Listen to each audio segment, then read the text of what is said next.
Hi everyone, this is Robert and welcome to IDG Live. This is a live stream looking at, I know I've got the tragedy at Summerhall in my background. I didn't change that at all. My bad.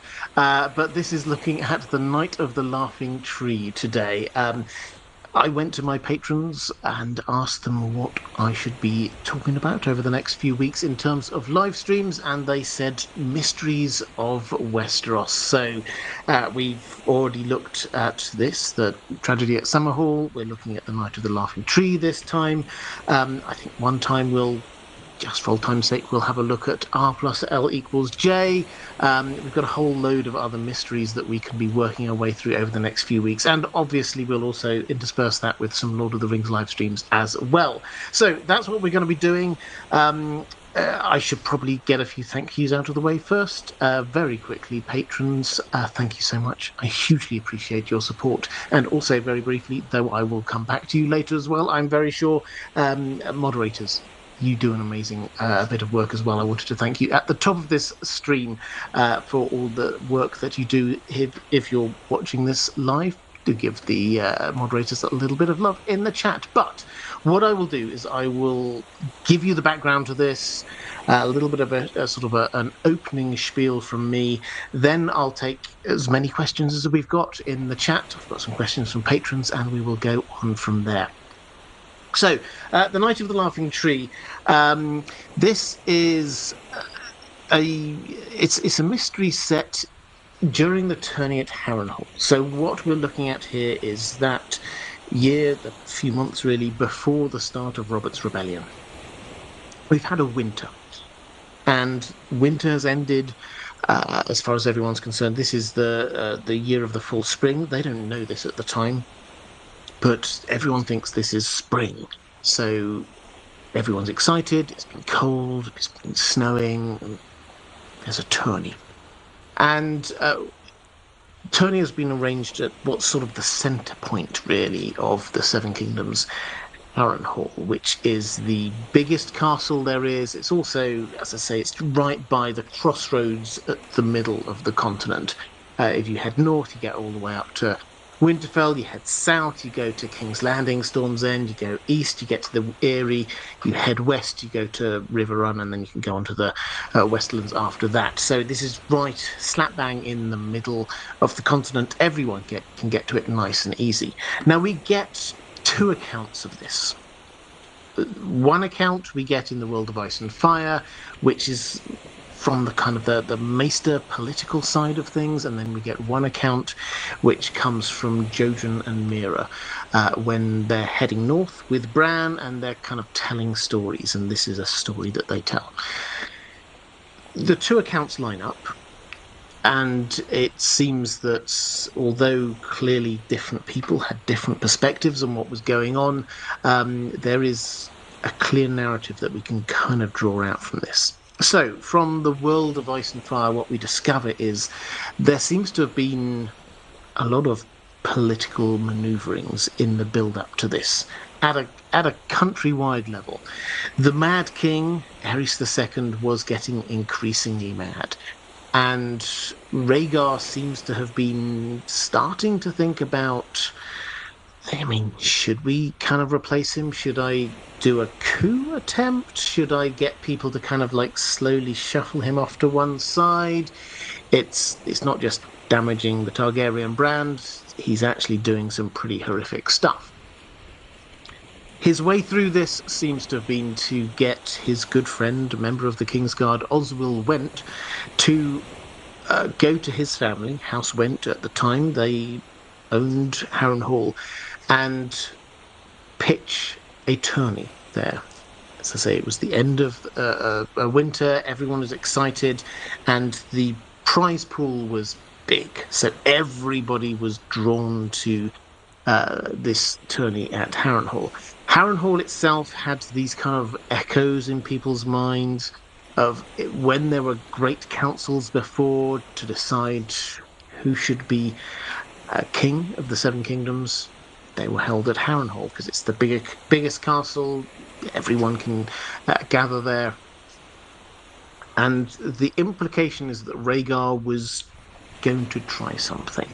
Now, we never see exactly what the end result of all of this would have been, but the implication is that the plan was something along the lines of he would go there, he would show himself to be this magnificent, puissant knight who is ready to take over the reins of the Seven Kingdoms. He would win the tourney, and everybody would rally behind him. His father wouldn't be there because his father never left King's Landing, he never left the Red Keep. And everyone would just kind of come on side and accept that he was already the heir, and maybe they should just push things along. That seems to be, or that's the implication of what was being planned. However, Varys, who was the spy master at the time for Aerys II, obviously caught wind of this and told Aerys II, you really do need to stop this somehow.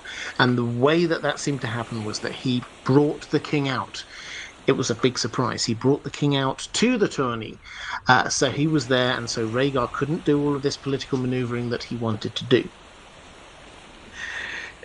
The Night of the Seven Kingdoms, the Night of the Laughing Tree matter from this perspective happened during the tourney. There was the centerpiece of this is the jousting, and the way they'd set this up, every different set of jousting has slightly different rules, it would appear. The way they'd set this up was that there was a Queen of Love and Beauty who was the daughter of the Lord of Harrenhal, Lord Went, and she had 5 champions, her 4 brothers and her famous uncle, Sir Oswell Went, and they were the champions, and then people could challenge the champions over the course of, I think it was like 5 days or something like that. People could come and challenge them, and whoever ended up the last knight standing, as it were, would win the tourney, and they would be able to present the crown of Winter Roses to whoever was going to be the Queen of Love and Beauty. So that was the setup. And then out of nowhere on day 2 or possibly 3, in comes this Mystery Knight. Mystery Knights are not an unknown thing in tourneys. A Mystery Knight is basically a knight who's turned up, doesn't reveal their identity, but turns up to the lists and then performs in unmarked armor. And there are stories about these great knights. Barristan Selmy did this. Obviously, we've got the Mystery Knight as a Duncan Egg story about a Mystery Knight. This was not common, but this was a well-known thing that would happen. On this occasion, the Mystery Knight had a shield with a weirwood tree on it that was laughing and became known as the Knight of the Laughing Tree. The Mystery Knight targeted 3 knights in particular, defeated them, and to ransom back their armor, if you lose in a joust, you lose your armor and you can ransom it back for a fee, demanded that they teach their squires a lesson. We're not given any particular extra analysis in the World of Ice and Fire about why that might be the case, but we are told that the king suddenly got quite suspicious about this, and he, according to the text in the World of Ice and Fire, from pretty much out of nowhere decided that this must be Jaime Lannister. Now, why Jaime Lannister? This wasn't out of nowhere. Jaime Lannister had just been promoted, literally days earlier, been promoted to be a member of the Kingsguard. And the Mad King had done this. This was a big plan by Cersei initially in order to try and keep Jaime close to her. But the Mad King had liked it, because what this meant was that if you become a member of the Kingsguard, you have to give up all your claims to inheritance and the like. So he took away Tywin Lannister's son and heir, and basically meant that Castle Rock had to be left to his other son, Tyrion, who everyone knew that Tywin really despised. So the Mad King liked this idea because there was a lot of rivalry between the two, and the Mad King at this point was pretty mad particularly paranoid. Now, it seems that having done this and gained the short-term victory of like being able to laugh at Tywin Lannister, he then realised, oh, this means I've got Tywin Lannister's son next to me with a sword at all times. Maybe I don't like that as much as I thought I would have done. So, having gone out to Harrenhal, he then tells Jaime to head back to King's Landing. Go back and guard the castle. Jaime's not happy about this. He likes tourneys. He thinks he should be involved. And so it's actually not that much of a leap for Aerys II to then think, is this actually Jaime? Did he really go? I know he wanted to stay. I know Jaime Lannister, everyone knows, is a great fighter, good at tourneys. Is he doing this in disguise? And so he fixates on this, and he declares that this Knight of the Laughing Tree is no friend of his, and he dispatches people to try and find out who this is. Robert Baratheon and his drinking partner, both, whilst rather drunken, say, we'll go out, we'll find out who this is. They don't. Then he sends his son, Rhaegar, to go off and find out who this is, and they find the shield hanging on a tree, and that's it.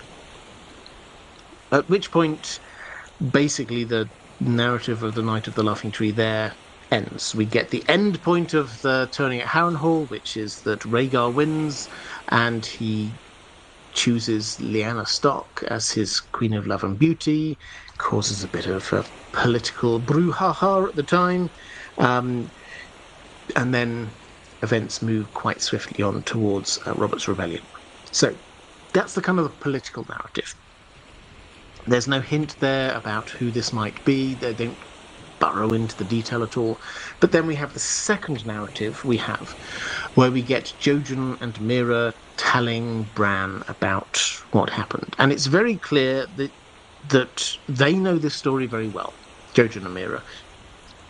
And they don't quite get that Bran doesn't know this story. They think that his father, they think Ned should have told him this story. And they check a couple of times, are you sure that your father never told you this story?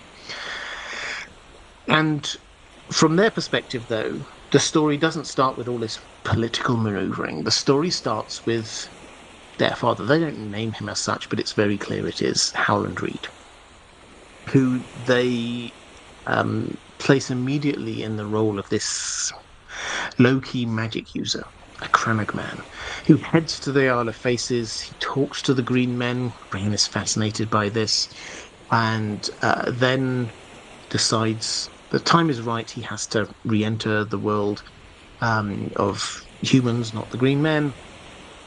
Paddles back to the shore to find himself in the middle of this tourney. And this is where we get the kind of the background to the Knight of the Laughing Tree, because he's kind of wandering around, and the way they tell it, he wants to be a knight. He'd like to be a knight, but he's not a knight. Not really. Crannog men are short. Crannog men aren't fighters. They have, like, tridents for getting frogs and things like that. They're not fighters. Certainly not knights in the kind of the classical style of a knight. And 3 squires happen upon him and beat him up.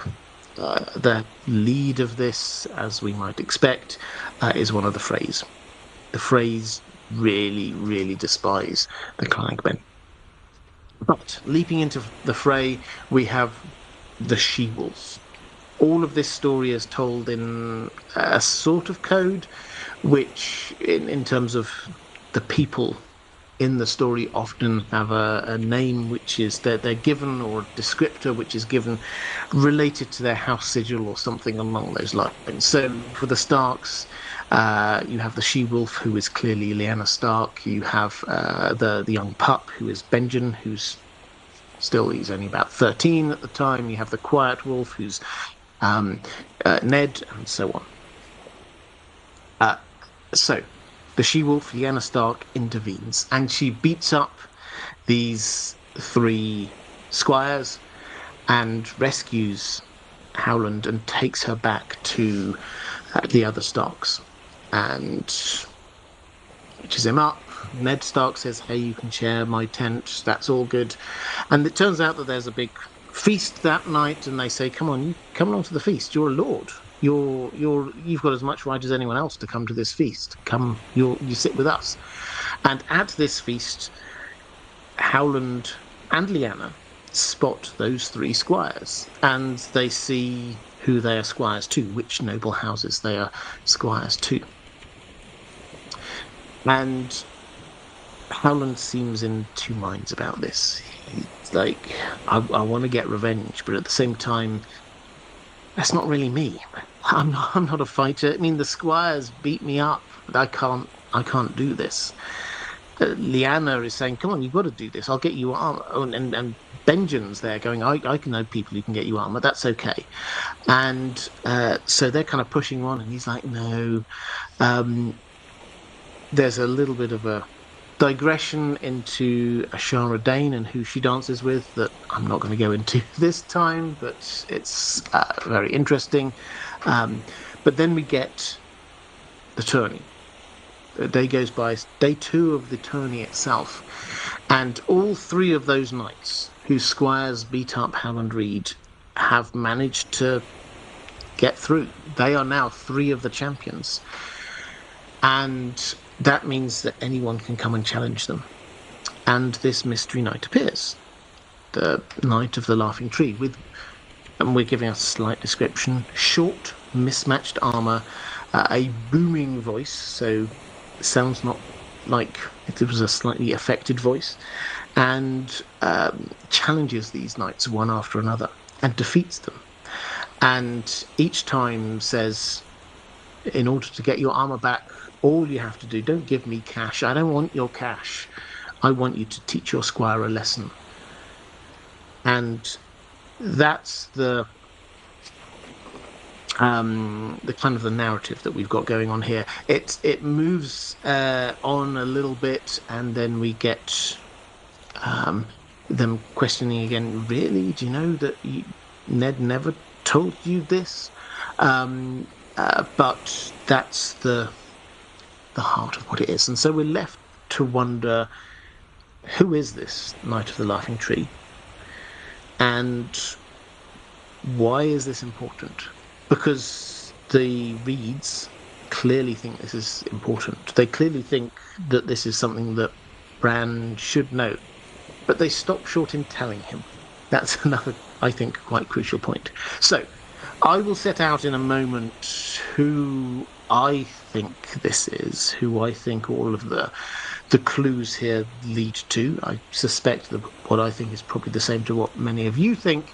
But the clues that we have are, number one, this is clearly somebody who not only witnessed or was aware of what happened to Howland Reed, but also has this sense of injustice about it, has this sense that something ought to be done. So I personally think that's quite a big clue, because a random lord would not do that. If a random lord were entering as a mystery knight, they wouldn't say, "And I claim as my prize, these people have to tell these specific 3 people have to tell their squires how to behave."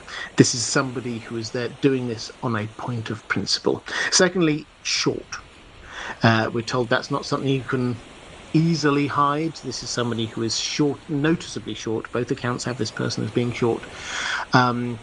And the booming voice, which seems to be quite affected. So that's not a massive clue, but I think that we can take it from that this person is trying to cover for themselves in some way. And then we get other hints to do with the fact that Benjen said, "I know someone who can get some armor." Lyanna said,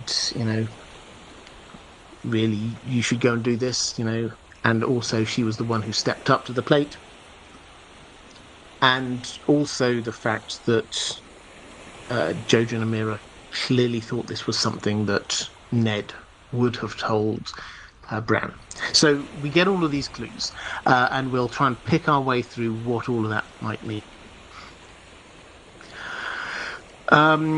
E. Marty in the chat says, I mentioned Rough Draft's last chat. This is George R. Martin's Rough Drafts for A Song of Ice and Fire. In one draft, it is Brandon who rescues Howland. Lyanna tends his wounds.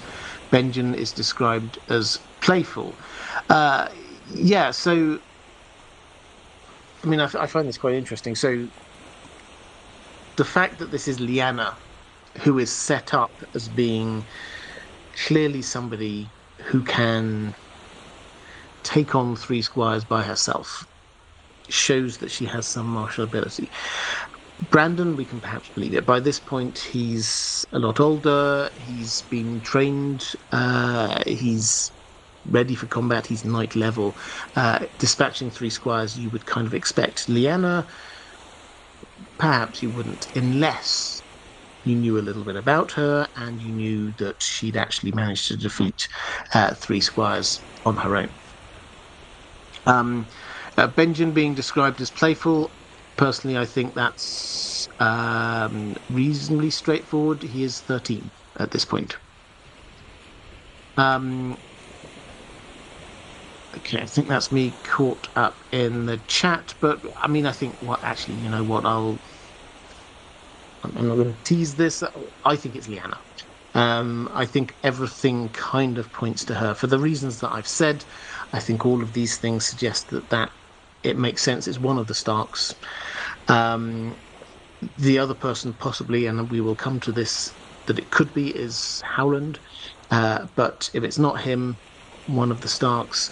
Lyanna seems the person who is most bought into this, most engaged with it. She's the person who shows the martial ability, and at a more meta level, and we probably don't have time to sort of talk about all of the ins and outs of this, but this kind of makes sense to how is it that Rhaegar and Lyanna met.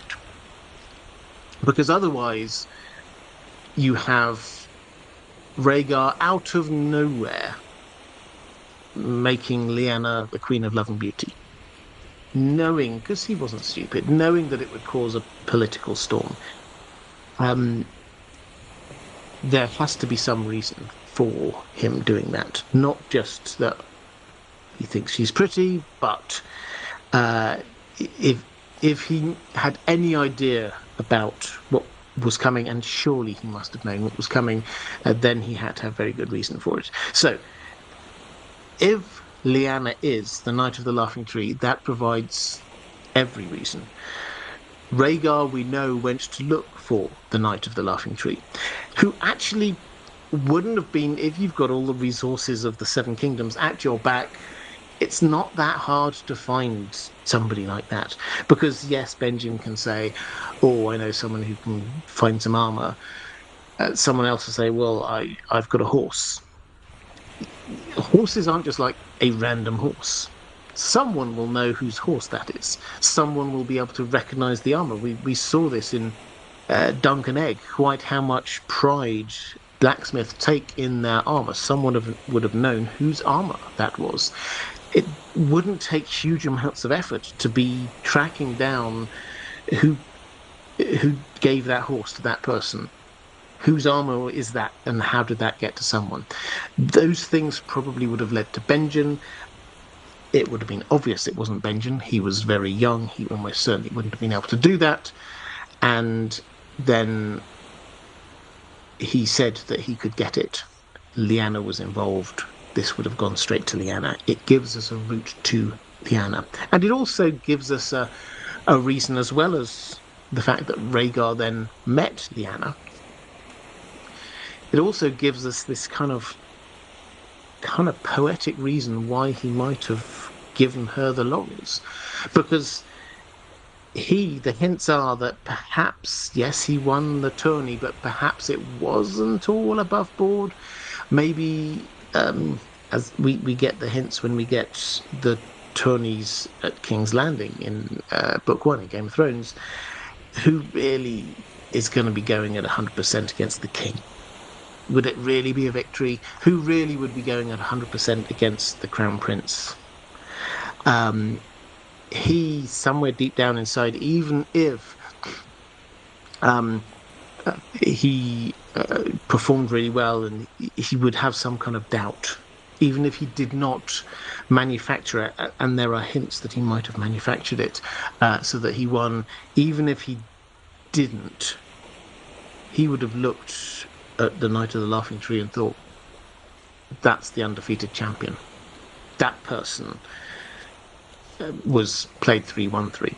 The person deserves the honours. So that gives a reason why he might have given the laurels to Lyanna. And all of that gives a kind of a happy narrative arc to him then coming back to pick up Lyanna, so to speak, which led to Robert's rebellion, because he'd got a connection with her, which wouldn't have been there if he just randomly seen her somewhere. He had to have met her at some point. So anyway, that's my overall take.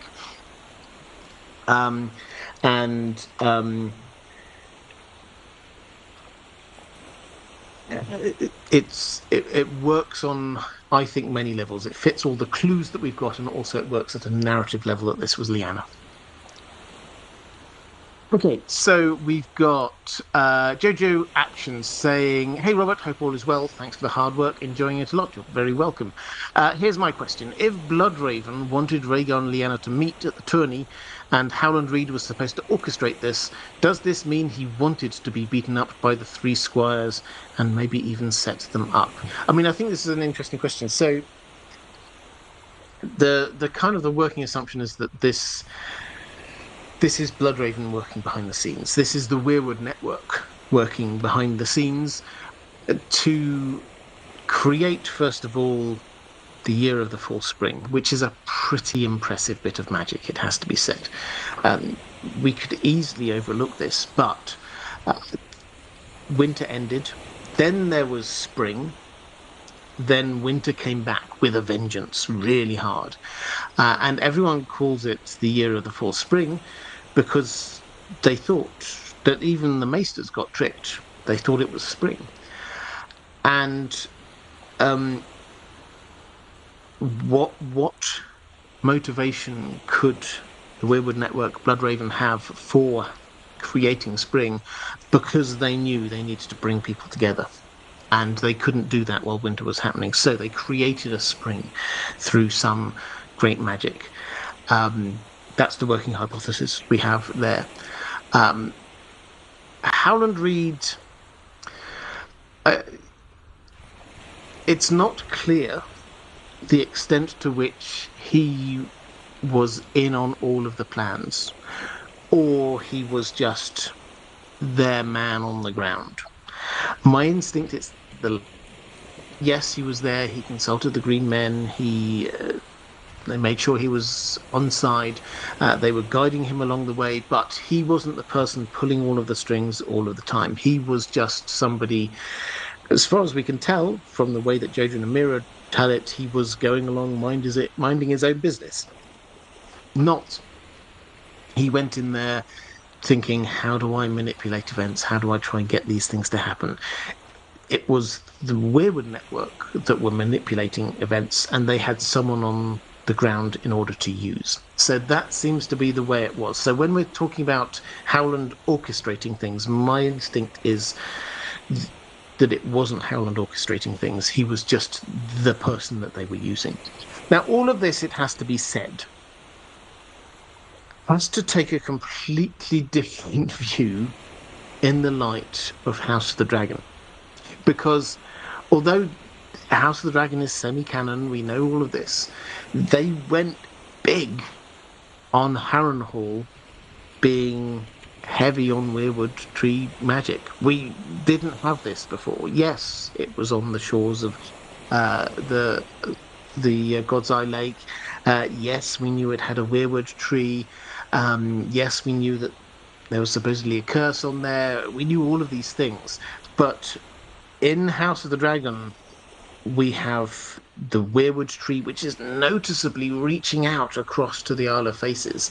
We get the roots. If you think visually about Harrenhal, we get the roots of the weirwood tree, which are, and the creative team behind it have said this was deliberate. You see, when you see Damon walking around Harrenhal, you see him stepping over the roots. We see the roots coming through the walls and reclaiming Harrenhal really for the Weirwood network. And excuse me, pardon me, that's twice now. So obviously we also get the guest bed made of weirwood tree wood. And we get Alice Rivers, who's there. This seems to be a very, very weirwood tree-centric place, to an extent that we hadn't really... Yes, we knew it was a bit like that, but we hadn't really considered it to be that extent before. Which makes us think about everything that happens at Harrenhal in a completely different way. Not just here at the tourney at Harrenhal, although we have to ask who was sleeping in that weirwood tree bed during the tourney at Harrenhal. Was somebody getting those same dreams? What about the other things that happened at Harrenhal? What about the Great Council of 101 when Viserys was chosen? Was that influenced by the Weirwood network? There are so many extra layers that could be added if that semi-canon truth is in some way played out in the novels as well.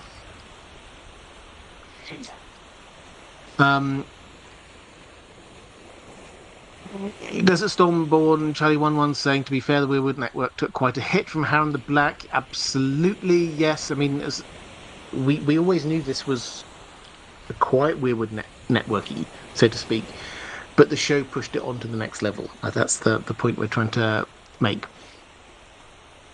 Not on a skilled variety channel saying in deep sneeze. Yeah, apologies for that. Not saying the weirwood trees weren't always sad. Any laughing tree would be a very ancient thing. That's a really interesting thing. So the fact that this is a laughing tree is intriguing, because it's slightly at odds with the mission of the Knight of the Laughing Tree, which seems to be quite serious. These guys beat up one of House Stark's bannermen, and I'm out to get justice. That's not a I'm laughing about it kind of thing. So it seems to imply somebody who must have commissioned this picture. It seems to imply somebody who's got a slightly more carefree approach. Yes, somebody who is kind of harking to the old gods in some way, but it doesn't, and this is one of the marks against Ned, incidentally, it doesn't really kind of strike as somebody who's more serious. And the other three Starks, all in their own different ways, probably are a little bit more likely to think about the laughing weirwood tree. Brian Burns saying, I missed the videos that were in your Robert's Rebellion playlist immensely. Any revisions, remakes of those videos in the works? Yes, absolutely. They are on the way. So, I know I've taken down quite a few videos, and they are all coming back up. Do not worry. If your favourite is down, it is coming back up. In terms of timing on the Robert's Rebellion series, what I'm waiting for, I've got a question on this, and I'll dig into the detail of this a bit later, but there is, at some point soon, hopefully this year, going to be a stage play about the tourney at Harrenhal. This is official. George R. R. Martin is sort of working on this. He's not the writer of it, but he has been very involved, and he's saying good and complimentary things about it. And the last update we had was that it would happen in London, probably in 2025. So when that happens, my hope is that we will learn something. my expectation is that we'll definitely learn something. I don't know what exactly, but what I wouldn't want to do was redo those videos and then have to redo them again, literally just like a few weeks later, if we got some extra bit of information. So I'm wanting them to be up to date and giving the best bit of information we can. So that's the kind of timing issue on that. In the meantime, I'm keeping up the. I'm at the moment. I think I'm doing 4 videos a week. What I'm trying to do is. The balance doesn't always work out exactly like this, but I'm trying to do 2 new videos and re-uploading 2 old videos every week at the moment, which is a lot of fun. Actually, I'm really enjoying it, and I appreciate that. I appreciate your appreciation. Thank you.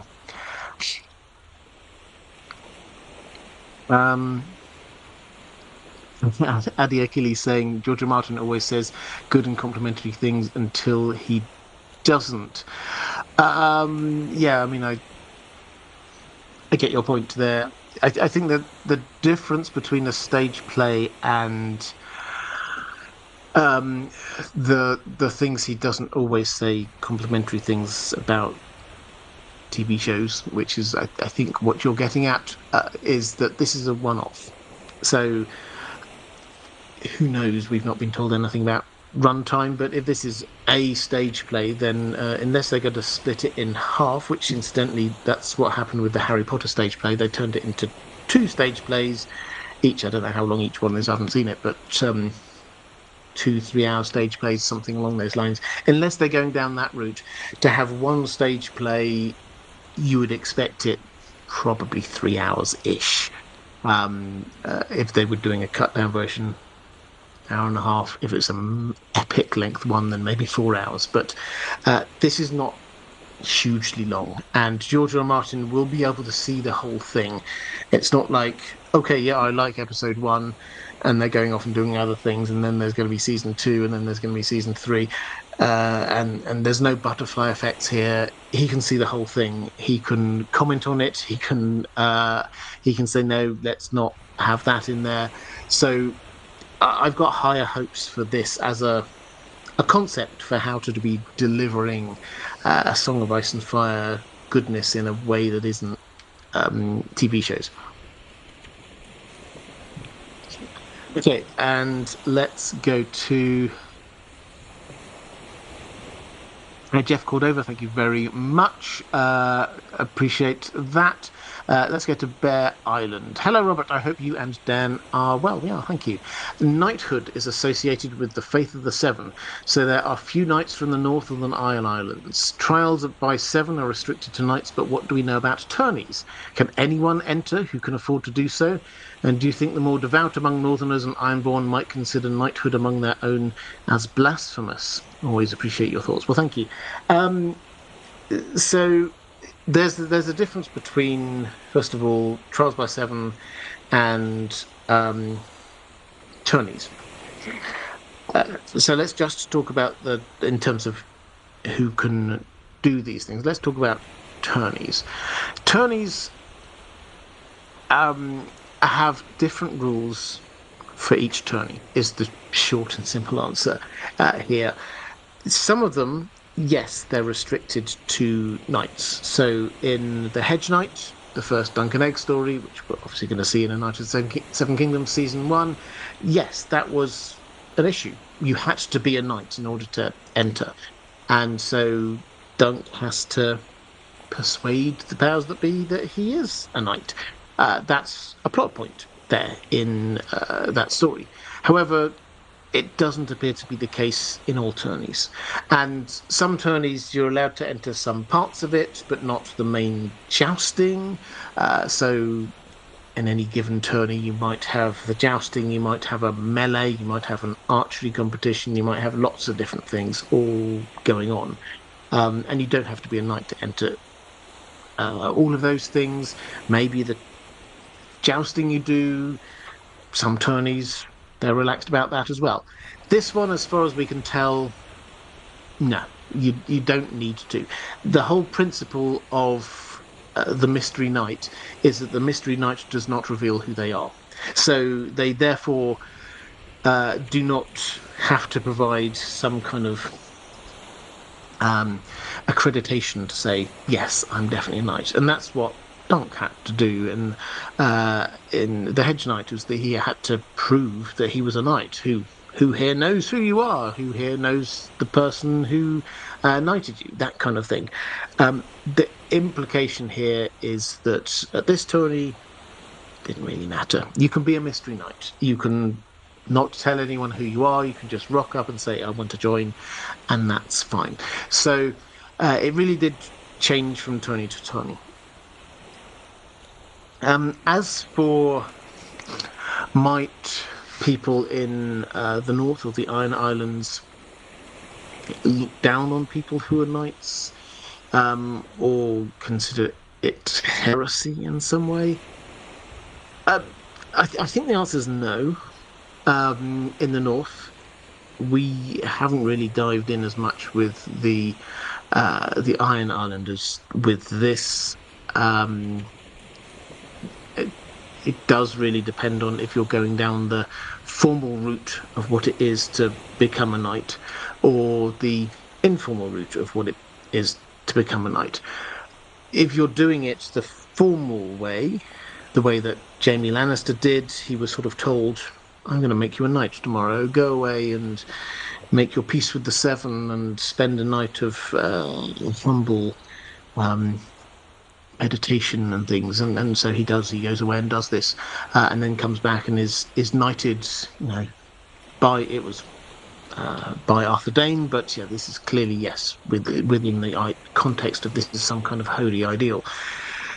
Others, they seem to be just knighted on the battlefield. Dunk claims that Sir Arlen knighted him basically on his deathbed, and he didn't have to go through anything. He just said a few words, did the sword on the shoulders thing, and that was that. And nobody disputes that would work. That would make you a knight. So there's no clear implication that just because you're a knight, it means you therefore have to have gone through some Faith of the Seven ritual. Some people do, some people don't. And I think by way of context here, we've got a few people. Yes, there are fewer knights in the north, but obviously we had Sir Jorah, who was knighted, and also Sir Roderick Cassel, who is a very well-known, loved and faithful retainer of House Stark, and nobody ever sort of says to him, oh, yeah, you're not really a follower of the Northern Gods because you've been knighted. Similarly, the entirety of House Manderley don't follow the Northern Gods, and then they're not sort of shunned because they have lots of knights there. So it's more, there aren't many, because most of the Northerners don't take part in these kind of southern tourneys and things like that, and it's seen not as heresy to be a knight. It might be seen by some as a little bit of a vanity, or just like that's just some weird foreign thing going on. But most Northerners are like, it doesn't really affect anything. It's not. It doesn't mean that you're a better fighter than me. It just means that you can fight in tourneys. The Northern attitude seems to be tourneys tend just to be about show fighting rather than real fighting. Weirwood Net, member here for 5 months. Thank you. If you want to support this channel, thank you very much. The best way to do that is via Patreon. There is a link down in the description if you'd like to do that. But second best way is to become a channel member here, and there's a link somewhere. I don't know exactly where, but there's a link here on YouTube, and you can become a channel member. That puts your if you do something in the chat, that'll sort of like flash it up a little bit more and make it more likely that I see you here. Weirwood Net says, hi IDG, do you think Rhaegar and Lyanna spent the time at Isle of Faces now that the calendar showed them there? Okay, so the calendar,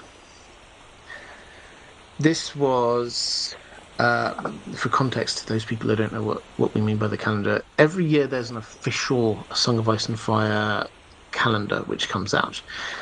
You know, the kind of thing. 12 months, each month has got a nice big picture, specially commissioned artwork. Now, this is signed off by George R. R. Martin, but this isn't. And I wish I could find the quote to say. Perhaps I could if I had a few minutes, but he doesn't authorize these in as much as saying everything in this picture is exactly right by the story. These are pictures inspired by A Song of Ice and Fire. And one of the pictures in, I think, last year's calendar was of Rhaegar and Lyanna seemingly, by a heart tree, seemingly on the Isle of Faces. It's possible that this was supposed to be in the Godswood at Harrenhal, but there was definitely a heart tree going on.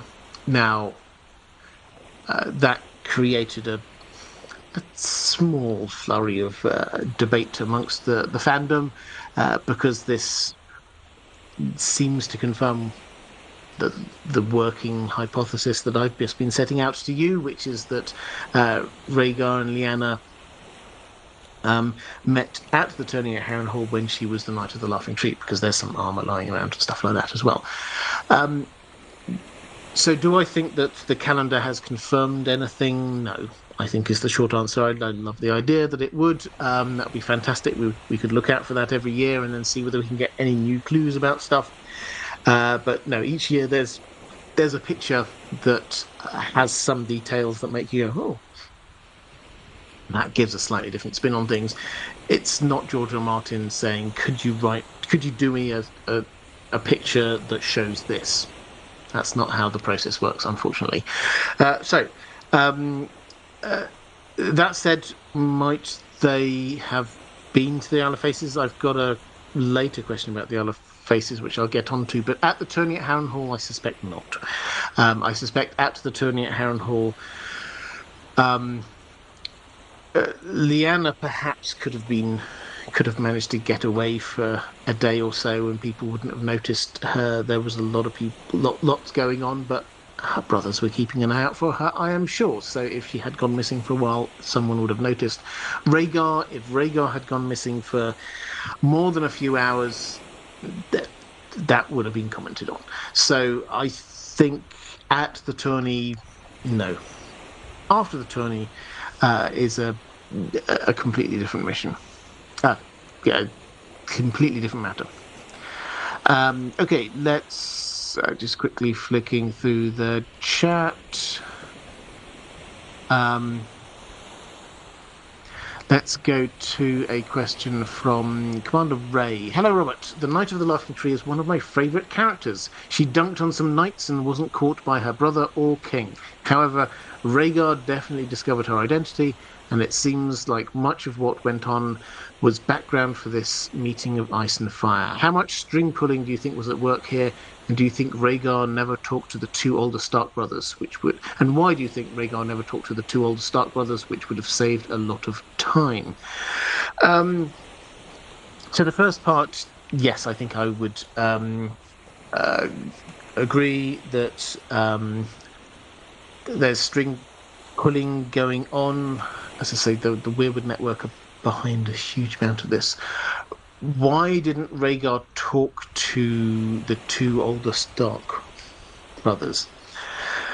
I mean, this is a good question. One thing, it's a quote I want to get out there now because I think it's a really important one that provides a lot of the backdrop to this, which is when George R. R. Martin was asked what happened at the tourney at Harrenhal, he said, enough to write a whole book, and a George R. R. Martin book at that, by which he meant hundreds of pages worth of things happened at the tourney at Harrenhal. So whatever we're talking about here, there are other subplots going on that we know nothing about. Hopefully some of them might come out in the stage play, but there are lots of other strands that we know nothing about that were going on there. Which means, given the fact that Rhaegar our working assumption is that the reason he went there was to try and plot a coup of some kind. He will have been a busy person. And on top of that, he will have been in the tourney, he'll have been in the jousting, which will require not just him turning up for, sitting on a horse for a couple of minutes every now and then. That requires some preparation. He may well have got some sores and things. He will need some downtime after that. Added to which, his father sent him out on this wild goose chase to find the Knight of the Laughing Tree. There's a lot going on with him. So the idea that he didn't find time, because this didn't go on, I mean, the tourney at Harrenhal was for a finite period of time. The fact that he didn't go and talk to either of Lyanna's older brothers purely on a time basis makes absolute sense to me. I don't see that as an issue. Added to which, I could well imagine we don't know where it got to with Rhaegar and Lyanna. We don't know how they left things, but I can certainly imagine her, given what we know about her, saying, if Rhaegar said, "Should I talk to your brothers?" her saying, "Well, this is up to me. I know how they're going to react." Ned, she was engaged to Robert Baratheon, and Robert Baratheon was Ned's best friend, and if he heard that she was going to break that off, she would have thought she knew how Ned would have reacted. And when we get to Brandon, there's every hint that Brandon came down there with some kind of if not a mission from his father, then he will certainly have been aware of the Southron ambitions, is the way that it's often described. He will certainly have been aware of the idea that House Stark has to be fostering good relations with houses in the South. And what does that mean? Well, he's about to be marrying the Tullys. Ned Stark is there, friends with House Baratheon and also with the Arryns. And probably they would have had half a thought to Lyanna, who was engaged to the Baratheons, but they would have had half a thought to who do we get Ned married to, and even who do we get Benjen married to. This is the first chance for years to mingle with people in the South because of the winter. You couldn't leave the North. You couldn't come down South. If they wanted to, if their Southron ambitions were real, this was their first chance for a long time to actually kind of meet up with people. And as a complete aside, one of the things when we get Ashara Dane and all of her dancing partners, we get, she danced with this person, and then she dances with Ned, but Ned hadn't wanted to. It was only when, because he was too shy, it's only when Brandon intervened that he did dance with her. Now, the way I interpret that, you could interpret that in a number of different ways, but the way I interpret that is that Brandon was potentially setting Ned up with the Dane family. Why? Well, because that's the next, or the sort of family which would be a really good connection for the second son of House Stark. The first son of House Stark has to marry a daughter of one of the top noble families in the South, absolutely. But the second son, well, he's not going to be able to marry. I mean, there weren't actually all that many eligible people around, but he couldn't be able to marry a Cersei, for example, because Tywin was sort of holding her back with a hope to get her to marry the Targaryens. Who could he marry? Well, probably the next tier down. The really big, old, influential next tier down families. You know the type of families we're talking about. And at the time, House Dane were that family. In Dorne, they were from kingly stock in Dorne. They were one of the most ancient families, not just in Dorne, but in all of the Seven Kingdoms. And at the time, they were right in there at the heart of the court. Arthur Dane was in the the Kingsguard, and he was best friends with the Crown Prince, and Ashara Dane was there in the retinue of Elia, the Crown Prince's wife. So actually marrying into the Dane family would have made complete political sense. So that's the way I interpret what's going on there, which is a bit of a digression. But why might Rhaegar not have talked to Brandon or Ned? Firstly, because of time. Secondly, because he might have known how they'd react. We see this when he gives the winter roses to Lyanna at the end of the tourney. Brandon is on his feet, so angry, like more angry than you would expect from that kind of thing. I mean, he took this as a personal insult, as if he'd put huge amounts of his personal capital into making sure that she marries Robert Baratheon, and this was risking that. Now, Robert Baratheon, we're told, laughed it off. Elia, we're not really given her reaction, but Brandon reacted very strongly. If Rhaegar had any hint that that is how Brandon would have reacted, then why on earth would he have told him?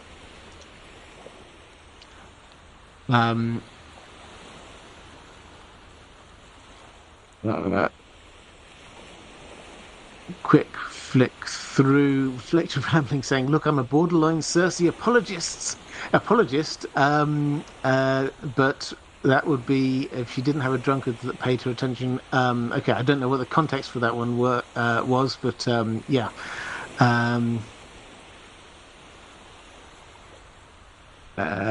I'm just trying to find the context for you being a borderline Cersei apologist, but I will just let that one sort of linger there.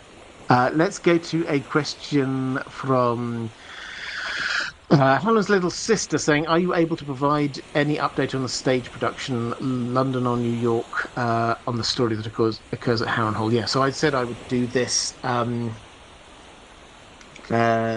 And actually, sorry, Congenial Train, long-time listener, first-time commenter, just wanted to say what a fantastic community. It is a fantastic community, and welcome.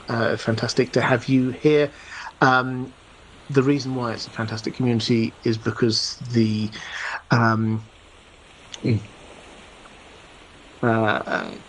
moderator. I was just paused because I saw Richard comment. Any regard Robert had for me just sank with one simple statement. No, I hold you in the highest regard.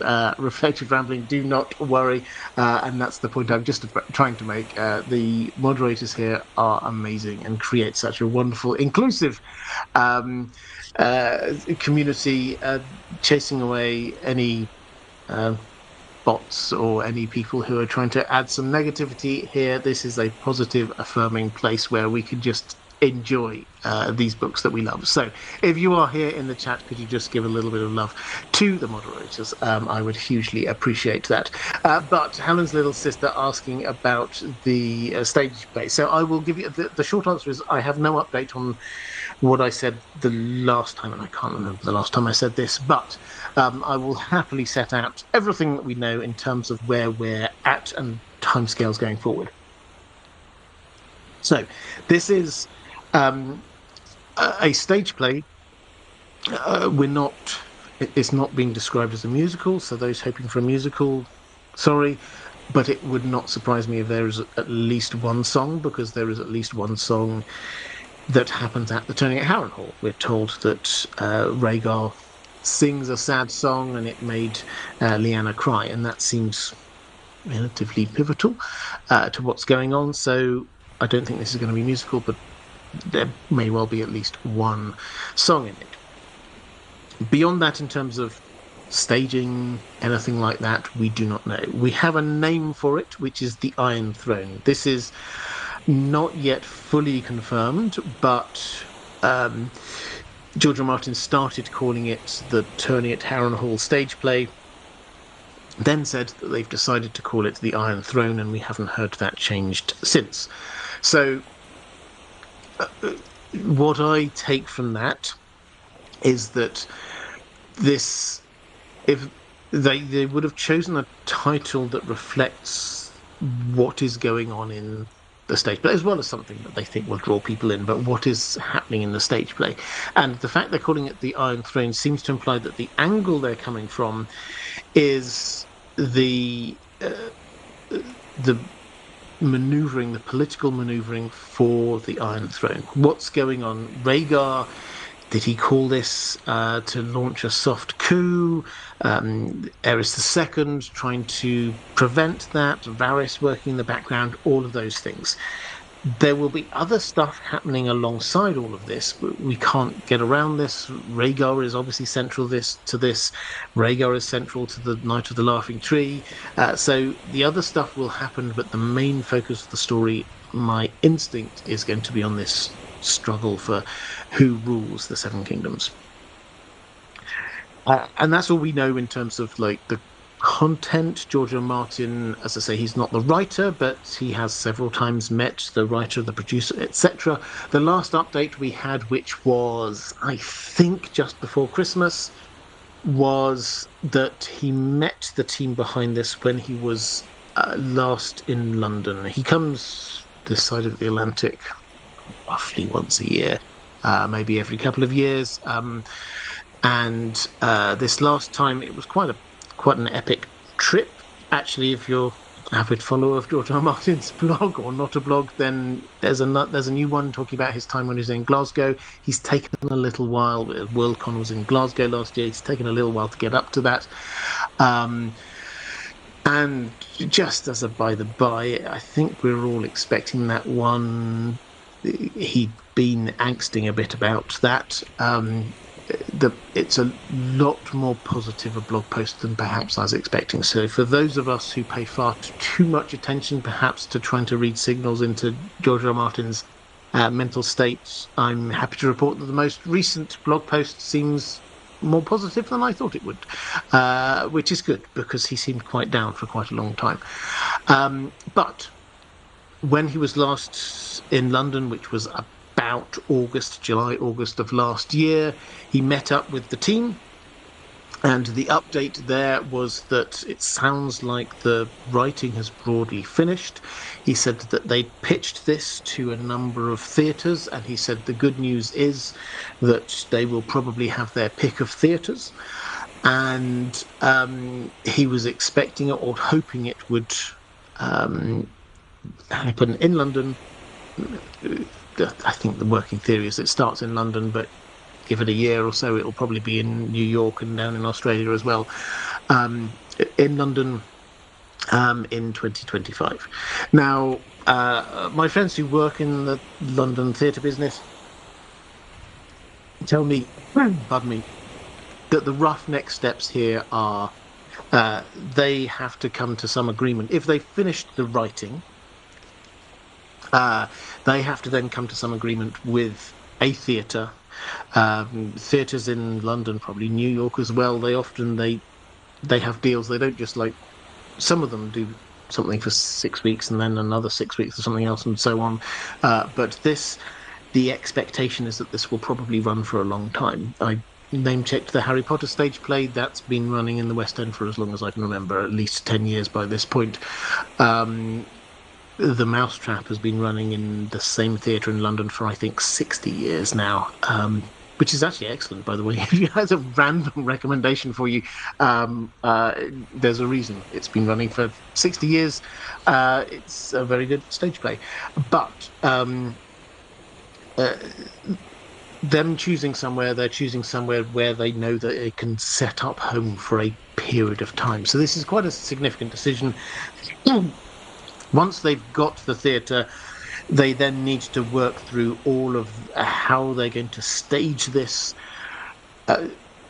There's a tourney happening. There's going to be horses charging at each other, which is quite a central part of this story.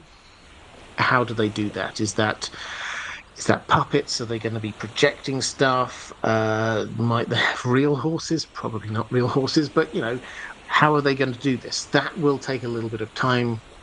and production, the things they can do in theatre these days blow my mind. So this isn't a problem, it's a matter of deciding how to do it and then setting it up.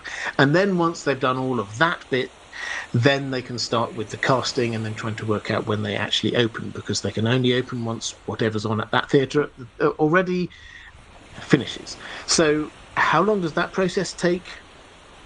I mean, who knows?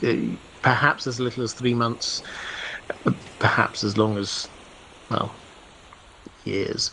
The working hypothesis we've got in terms of when it's going to be there, my best guess is second half of this year, but I vaguely remember this time last year saying something very similar.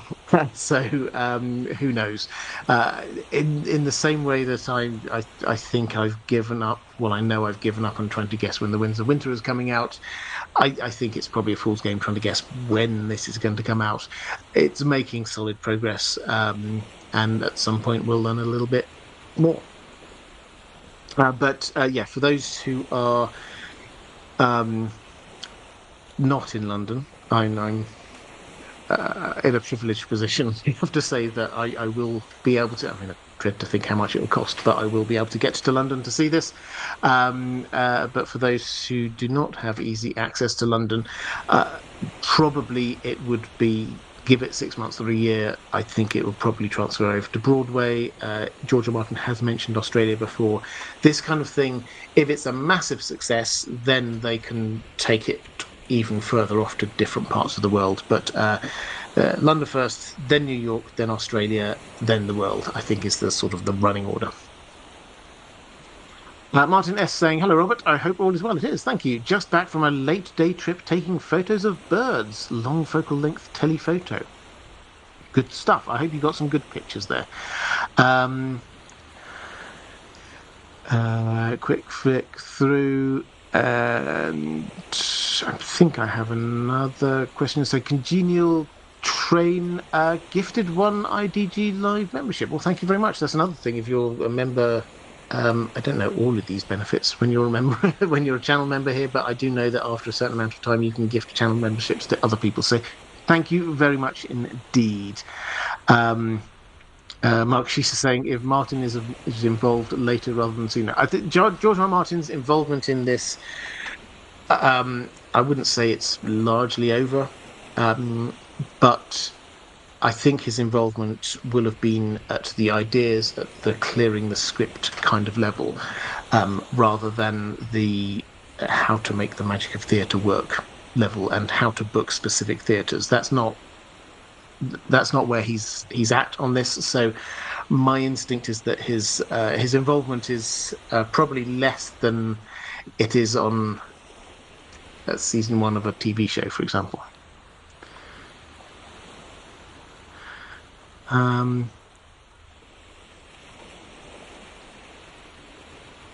Michelle Romo saying, I'll be travelling as soon as the dates are announced. I need to see it. I already told my job. Yeah, well, I know the feeling. Yeah. I will also be going as soon as possible. Let's go to, and Michelle Romo, here's a question from you from Patreon. Saying, what do you think Ares would have done if he was the one who actually caught the Knight of the Laughing Tree, and realizing it was one of his warden / Lord Paramount's daughters? Does he kill her and the war start earlier, or do you think there's still a bit of enough sanity left in Ares at that time where he might have taken a different path? What do you think? Well, I think the honest answer here is that the point about Eris II at this time is that he is unpredictable, and so how he would react is quite hard to pinpoint. He probably wouldn't react. I mean, he would be relieved it wasn't Jamie. He might not believe that it wasn't Jamie, though, because this could go a number of ways. And we only have this one almost throwaway line in the World of Ice and Fire about this, but if he was convinced this was Jamie, and then he tracked down this person and, oh, it's not Jamie, it's someone else, he might still think, well, it actually was Jamie. What's this person doing here? This is a Stark. The Starks must be in on this as well. There, he was paranoid in almost a clinical sense, as far as we can tell. The Starks must be in on it as well. That they must be teaming up with Tywin to plot against me, and so almost certainly he would have captured her, tried her, killed her, something along those lines. Um, I'm tempted to say that in the real world, what this would have been is just accelerating the timeline. In that Brandon would not have allowed that. If Brandon Stark was the kind of person who would charge with his friends down to the Red Keep to demand that Rhaegar, the Crown Prince, step outside, he's not going to balk at doing something similar with the King. Ned would almost certainly fall in alongside. Robert Baratheon would almost certainly fall in alongside. The Tullys would almost certainly fall in alongside, and you actually get the same kind of axes against each other. The South Run ambitions thing from Rickard Stark, it's hard, and I will, when I redo that video, I'll try and tease this out as much as we can. But basically, that created a power block. It was a power block with the Starks, who were united with the Baratheons via Robert Baratheon, who were united with the Arryns, who were united with the Tullys. Now, that created 4 of the 7 kingdoms all in a power block.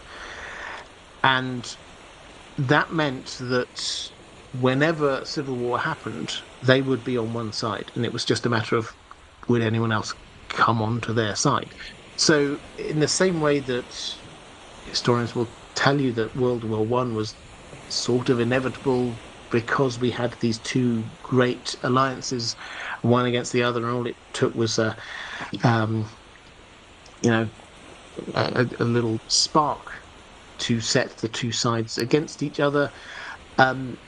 That's the kind of feel that we've got going on here, is that we created a power block that was pretty much there already by the time of the Tourney at Harrenhal. Ghost Dreamer, which characters were there but we don't know what they did? Who could be an interesting subplot or scheme? Well, it's so... I mean, there's a lot. So, as George R. R. Martin said, I'll come back to it. You could write a very large book about what happened there. One that I would love to know more about is Barristan. He clearly was in love with, obsessed with, lusted after, whatever you want to call it, Ashara Dane. How did that play out? We don't know. We get hints. He sort of mutters about her turning to the Starks. We also get him kind of muttering about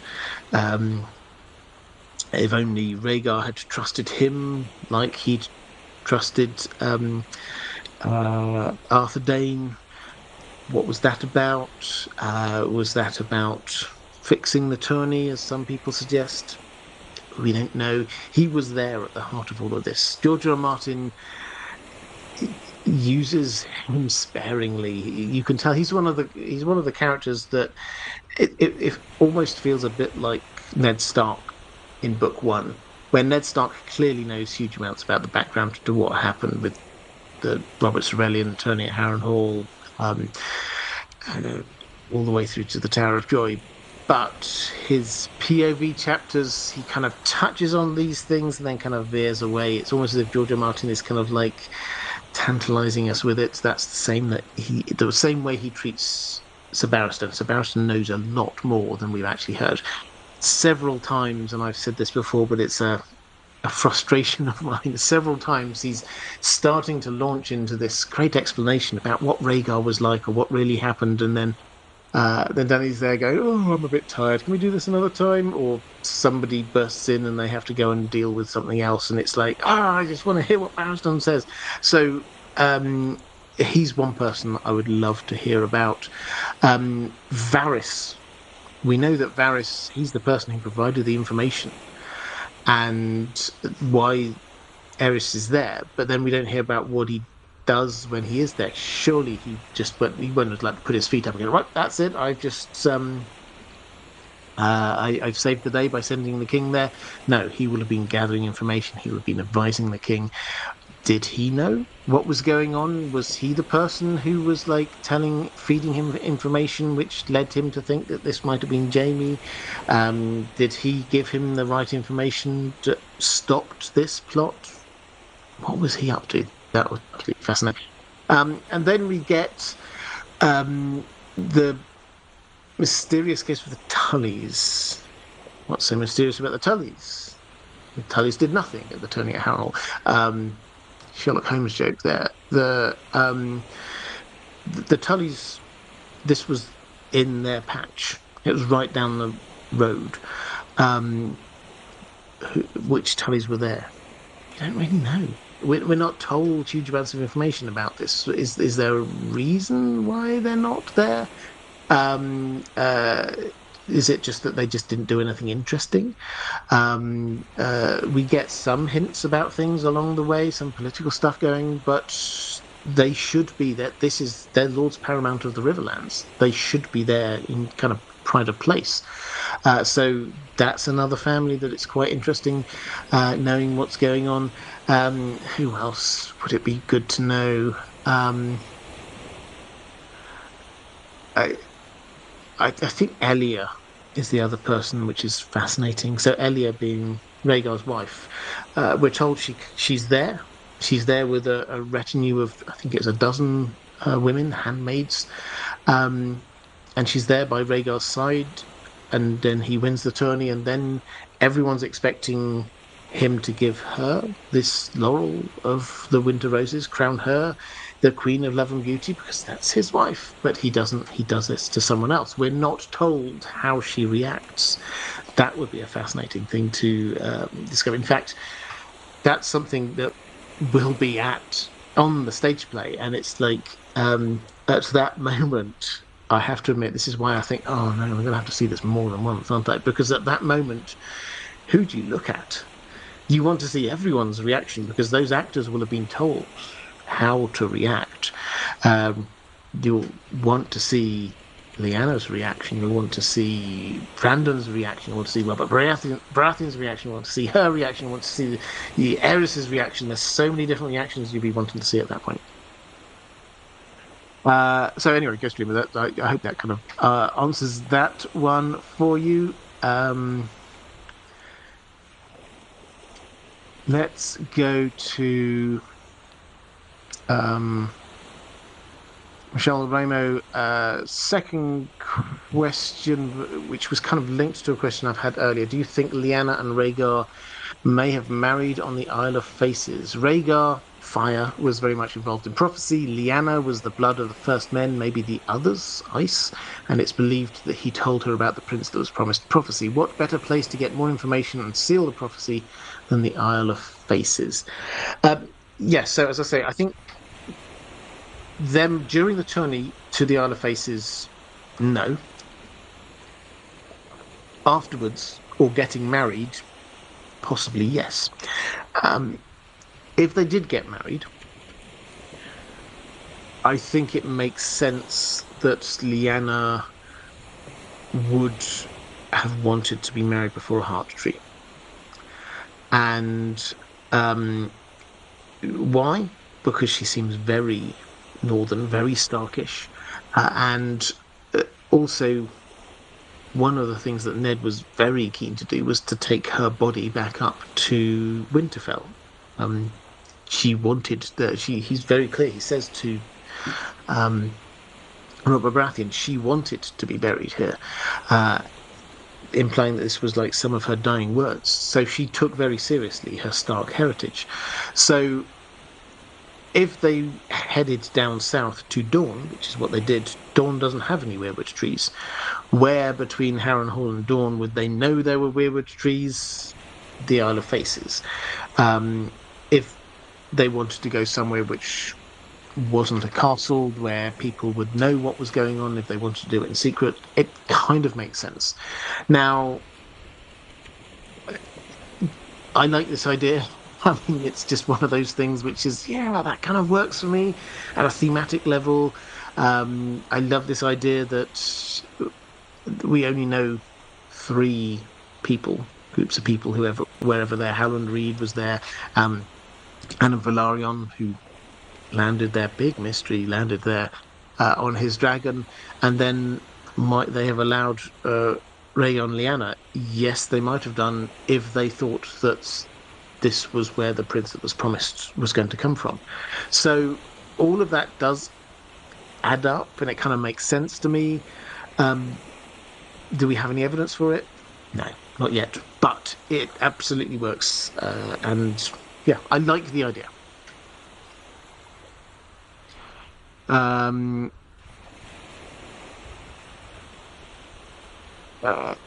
So Agreed Weirwood saying Highgarden, if you're asking about where, if that's about where else might they've gone. Yeah, I mean, Highgarden is a bit out of the way. If they're going to Dorne, they'd have had to head, I've not got the map up, obviously, but they'd have had to head all the way off to the southwest and then back again. And Highgarden, the Highgarden sort of weirwood tree is well known, and if the Crown Prince went there, then he was well known. If they get married in front of a weirwood tree, my instinct is it's somewhere en route, and it's somewhere that they think nobody else is going to be to see them, because as much as this seems to be very rushed, they also will have been aware of message management. That if they're getting married, this was going to be a big thing, and the last thing they wanted was this message getting out before they could square it off with people. Not least the Dornish, because at the time, Rhaegar was already married to Elia, and obviously they'd need to make sure. Did he divorce Elia first? Now we're getting into different territory, but if they got married, they would want it to be secret. Let's say Catherine Furseth saying, "Hi Robert, if I'm not mistaken, Aerys, by this point pretty paranoid, thought that the Knight of the Laughing Tree was an enemy and might even be Jaime Lannister. Why did he think this? As far as I can tell, this mystery knight came and went pretty fast, defeated 3 knights, won popularity, and that's it. Why this hang-up from Aerys' side? How could the knight be a threat?" Well, I'll read you what we know. This is from the World of Ice and Fire. The king himself urged men to challenge him, the Knight of the Laughing Tree, declaring that the face behind that helm was no friend of his. His Grace became convinced that the tree on the Mystery Knight's shield was laughing at him, and, with no more proof than that, decided that the Mystery Knight was Sir Jaime Lannister. His newest Kingsguard had defied him and returned to the tourney, he told every man who would listen. So, this is a paranoia, is the short answer. Why did he think that? Because he thought that Tywin was out to get him, and he suddenly thought, hang on a moment, Tywin's son is here, I sent Tywin's son away and he didn't want to go, he's come back, everybody's laughing at me, that's him laughing at me. That's the logic that he went through. It makes no sense that this is Jaime, and we know it's not Jaime because we've had POVs from Jaime. We know he headed down to King's Landing and was quite annoyed about it. So we know it wasn't him. Eris just thought it because he was pretty paranoid, is the short, boring, but truthful answer. Catherine Forsyths, to be contrarian to popular opinion, who other than Lyanna Stark could the knight possibly be? Benjen? It seems a stretch that she could easily defeat 3 grown knights after all. Are there other options that would make the story hang together? Thanks. Okay, so this is a really interesting one because I've been happily saying this was Lyanna all the way through. Who else could it be?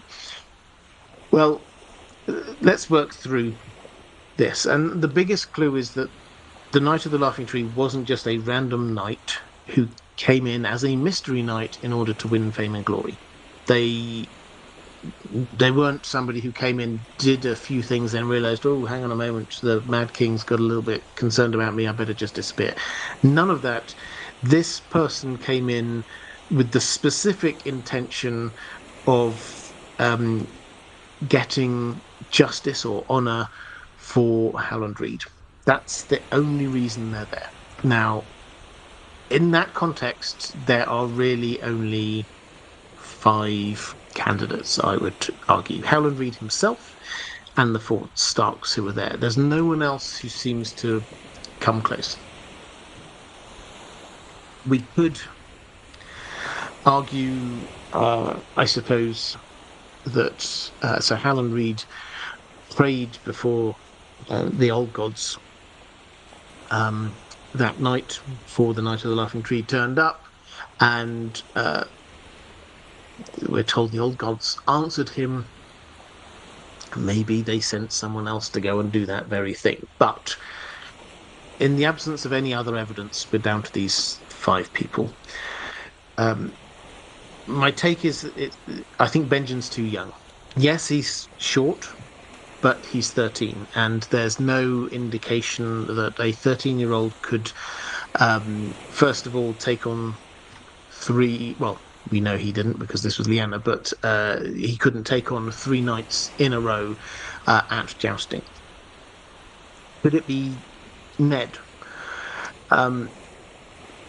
He could be short. He was a bit younger at the time. We know that he was shorter than Brandon. I think Brandon is out because Brandon is taller than Ned, we're told. Kat kind of compares them in her mind. She was due to be married to him, and then she was married to Ned, so, you know, she does compare them a little bit. Probably not Brandon because he is taller. Could it be Ned? Well, we don't get any hint from his POV chapters that this was him, and he was a bit younger. I mean, Ned is a good fighter, so we could say this is possible, but he's also not the person who is there outspokenly trying to champion Howland's case. He says, you can share my tent, which is, I think, a very important, if minor detail in another subplot, but he's not the person there saying, go on, Howland, you should do something about this. The person who does that is Lyanna. So, are there other people who it could be? Well, yes. But for my money, the only one out of that 5, other than Lyanna, that it kind of makes sense, that kind of holds together for, would be Howland Reed himself. And that's largely based on the kind of the context clues in what Jojen and Mira say. So the whole thing, when Mira starts telling the story, she says, I'll tell you a story about someone who could have been a Crannog man. Jojen then says, or maybe not. The implication is the maybe not, but the fact that this story that they tell is from his perspective. And when he arrives at the tourney grounds, he feels like he wants to be involved in some way. And he wishes he were a better fighter. I can certainly understand the argument some people have put forward that when he praised the Weirwood Network somehow gives him the abilities, the super strength, whatever it is, the ability to go off and stand up for himself in this tourney. It doesn't kind of fit with the magic that we know that the Weirwood Network have, but George R. R. Martin can make new magic up, I guess. So, yes, that could work, but I think thematically it doesn't work as well as Lyanna. What with Lyanna, we get her standing up for him, and then again standing up for him because this is House Stark honor that she is defending. We know that she's. George R. R. Martin writes in that very story the evidence that she is a reasonable fighter because she manages relatively easily, it would appear, to get rid of 3 squires who are beating up Howland. We're told that she's, at the very least, she's a great horsewoman. Just in a completely different context, we get Roose Bolton, who remembers and says, "Oh, she was half horse, that woman." That's how confident and competent she was on a horse. So all of these, and we also, when we do see her, when Bran goes through the Weirwood Network and sees out through the Weirwood tree at Winterfell, he sees Lyanna and Benjen play fighting, which puts this idea of her fighting into our minds. So all of those things kind of chime. And then you add in this idea that this provides the way that she could have met Rhaegar. Otherwise, you have to come up with another way for her to have met Rhaegar, because he gave her the crown of winter roses. He declared her the Queen of Love and Beauty. You don't do that to some complete random person that you don't even know who she is, because, yes, we know who she is, but he'd never seen her before that tourney. She's come down as one of the Stark retinue. He might have been introduced to her, but I mean, that's it. He risked everything for her. Let's not beat around the bush on this one. This caused a huge political scandal, and there has to be a build up to that. That doesn't come from nowhere. So if you don't take this idea that she's the Knight of the Laughing Tree, then you have to have some other equally fun and interesting story that happened that says how they met, why he kind of liked her, why he wanted to do that extravagant gesture that he knew would cause a political incident. All of that kind of stuff, you have to have a story. We've got a story here.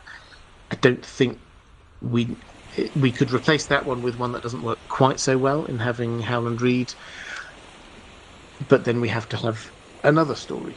So Howland, I think, is not beyond the realms of possibility. It just doesn't work as well. And this is one of those things where I look at it and go, well, if it turns out that the Knight of the Laughing Tree is Howland and it's not Lyanna, then I'll go, okay, fine. I can see how a few things pointed to that. He wanted to be a better fighter. He arrived and felt like he didn't fit in, but he wanted to fit in. All of those kind of things, that kind of works. But it just works better with Lyanna.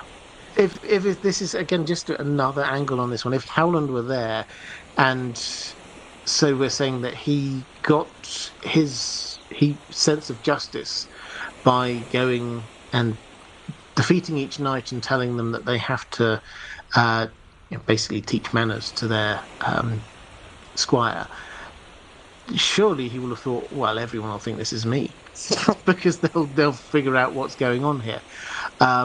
Added to which, that works so much better at a kind of a chivalric level if that's his liege lords doing that, not himself demanding respect for, respect the name of House Reed, which is basically what he would be doing there.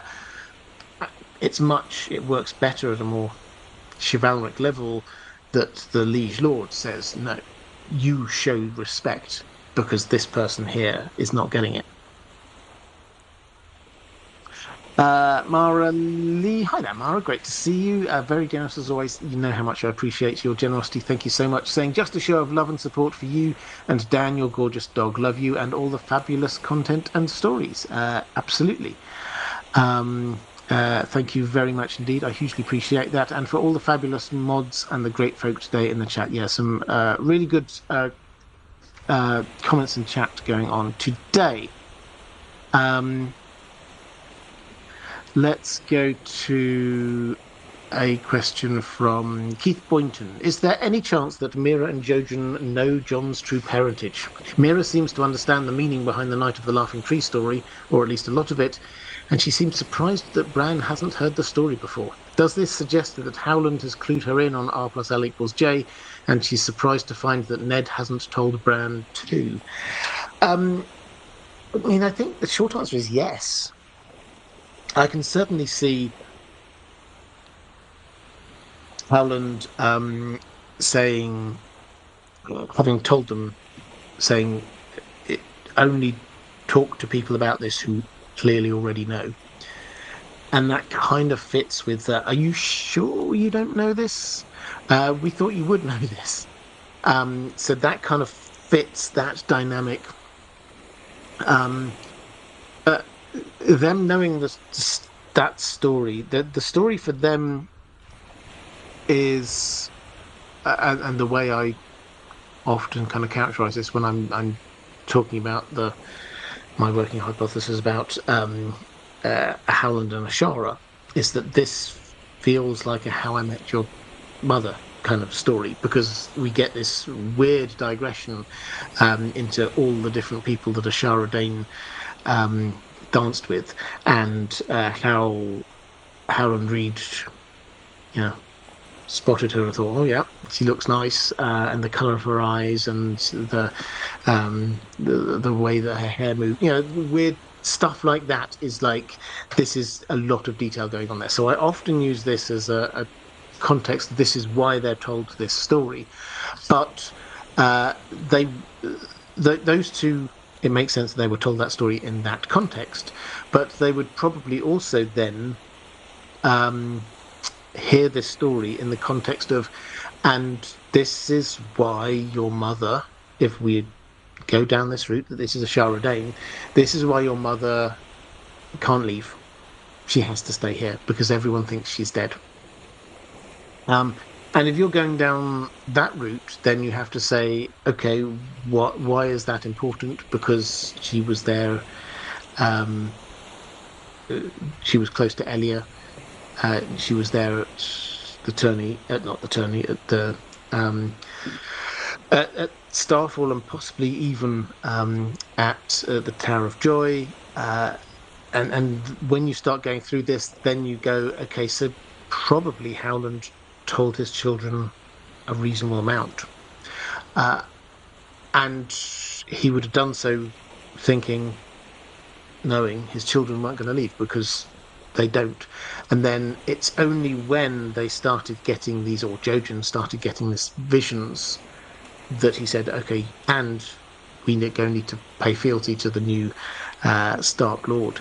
Only then did he kind of release them out. And to them, this was like the key story about what happened and why their family is like it is, and why they look up to Ned Stark so much. And it's like, surely he would have said this.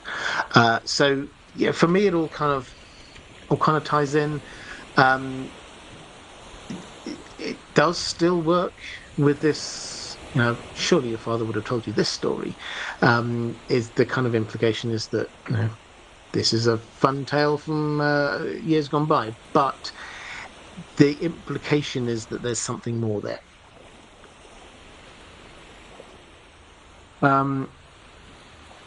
Let's go to a question from Corvus Corax saying, please pardon the adjacent question. Why do you think Varys informs on Rhaegar's intentions at Harrenhal? If Varys wants what is best for the realm, wouldn't King Rhaegar fit that bill over his father? Was Rhaegar a bad choice in Varys's mind? Or was Varys plotting for Meleys Blackfire at that time? Okay, so interesting. I mean, this kind of builds on... I did some videos relatively recently about Varys and what he's about, include. Although I think I've got one more I'm going to do on that. And what is the master plan? Because that's a thing people often sort of like ask. What is this plan with young Griff? Were they trying to get Dany on side? What was the plan there? And that video's coming, but here we're rewinding quite a bit to what is it that Varys wants at this point. And I think it's pretty clear that at this point, the young Griff plan had not been hatched. That's because young Griff, if he is Aegon, has literally only just been born. And so this is not a plan that they've had going on for a very long time. I think that probably Varys will have known, particularly given the experience with Viserys, who from a very young age was being very Viserys-y. I think that he probably wouldn't have wanted to hatch that plan until he knew what was going on with Aegon. That said, I think at this stage, whereas everybody seems to love Rhaegar and say what a great person he was, he also was a little bit obsessed by prophecy, it has to be said. And to the extent that he thought that he was Azor Ahai reborn. Then he thought it was his son. And I think we need to take a step back and say, what does that actually mean? If you think that you're Azor Ahai reborn, what does that mean? That means that you think that you are the prophesied prince that was promised, and you are the person who is going to save humanity against the forces of evil. All of these stories that have come down over the eons, centuries, millennia of history leading up to you. That's what you're thinking. So I can certainly imagine that, yes, there are those who thought, well, Rhaegar seemed like a decent enough guy. But at the same time, others who were more aware of his very prophetic focus will have thought, particularly if they didn't believe all of these prophecies, will have thought he seems quite extreme. And very focused in on the kinds of that Targaryens had been focused in on a long time, and most of them went even more extreme as they got older. So would he not appear the better option? Potentially. But also, potentially, you could see somebody going, I'm not 100% convinced by this. Also, he had been hired... So this is Varys just doing his job is probably the right answer here. Is that Varys had been hired to be the spy master for Aerys II. And if we leave aside any meta planning, he's got this big job now, and he's wanting to prove his worth because he knows that this guy, people who he suspects in any way, they're not long for this earth. He has to keep on proving his worth. And he said this many times to different characters, Tyrion in particular. He has to always prove his worth. And the way that he does that is by adding value as a spy master. So that's him just doing his job. And you asked whether he was supporting Blackfire. My personal take is that he personally is not and this comes out in the videos I've done, but he personally is not specifically a Blackfire apologist. It's not, I want a Blackfire on the throne. That's not his thought. He's yes, I think it's very likely that young Griff Fagon is a Blackfire, but that's not to say that he thinks that any Blackfire, has to be sat on the Iron Throne. That doesn't seem to be his plan. His plan, as far as we can tell it, is to put on the Iron Throne somebody who he thinks is going to be a good king. And that definitely he will have realised does not include Aerys. He may well have thought it doesn't include Rhaegar, because Rhaegar, if he were sat on the Iron Throne, would be just focused on prophecy. He might not think that's a really good idea either. Added to which, when you listen to, in that very last chapter that we have for A Dance with Dragons, the epilogue for The Dance with Dragons, and he gives this little speech to Kevan when Kevan is dying, it's all about, here's somebody he's travelled the highways and byways, he knows the small folk, he understands what it's like to fish for his own supper, he understands what it's like to sew up his own clothes, that kind of thing. Rhaegar's none of that. He may be a good fighter, he may be charismatic, he may be clever, he may be beautiful, but he grew up in absolute privilege.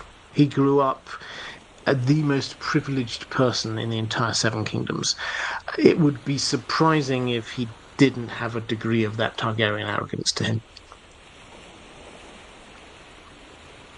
Right, so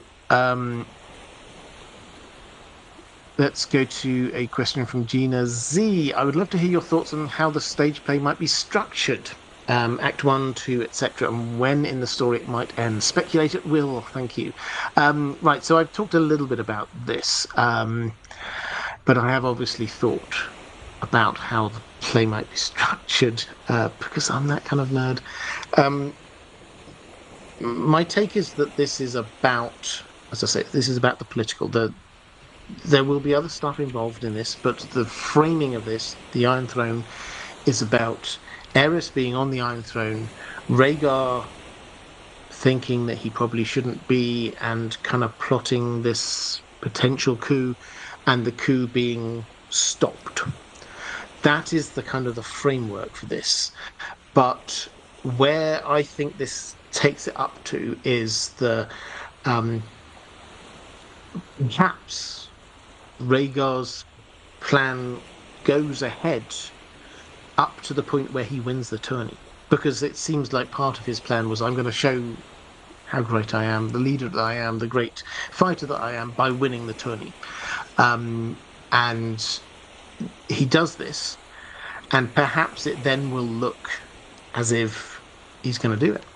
People are going to fall in behind him. He's managed to get enough of the major houses agreeing that he would be a good guy. Then he gives the Winter Roses, the crown for the Queen of Love and Beauty, to Lyanna, and everything just falls apart. And the Starks are angry. Brandon Stark, who's the head of the Stark delegation, is angry. Robert Baratheon laughs it off, but probably deep inside it was a bit, that's my fiancée you're doing that to. He won't have been happy, and this whole thing would have started to collapse. And so that is where we end it. But kind of teasingly, we have, but perhaps there's bigger things afoot. Perhaps the bigger thing here actually is not him launching this coup, which is going to get rid of Aerys, but him meeting Lyanna, and from that will come Jon Snow. So perhaps that is the kind of the way that this arc of the show is going to happen, is that we're going to be set up to think this is all about the power struggle for the Iron Throne, and then it's going to end up with well, that didn't work, but there's something even more important that's been going on in the background of all of this. So that's how I kind of feel it is. How they set this up in terms of like 3 or 5 acts or whatever. I don't know, but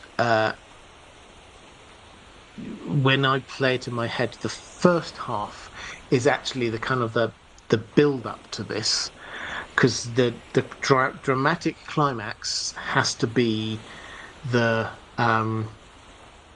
Rhaegar winning and then presenting the crown to Lyanna. And yes, we have a little bit of sort of like what happens after that, and it kind of like the fallout from that. But I think that is the end point we've got here, dramatic end point, which means that we'll have a long build up to it. Maybe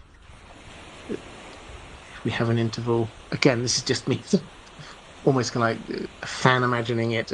Then we get the Knight of the Laughing Tree appearing just before lights out at the end of the first half. That would be, oh, what's happening here? The kind of thing that makes you go, I want to come back for the second half. So, and to see what happens, because from that moment on, things will start to kind of speed up with the plot.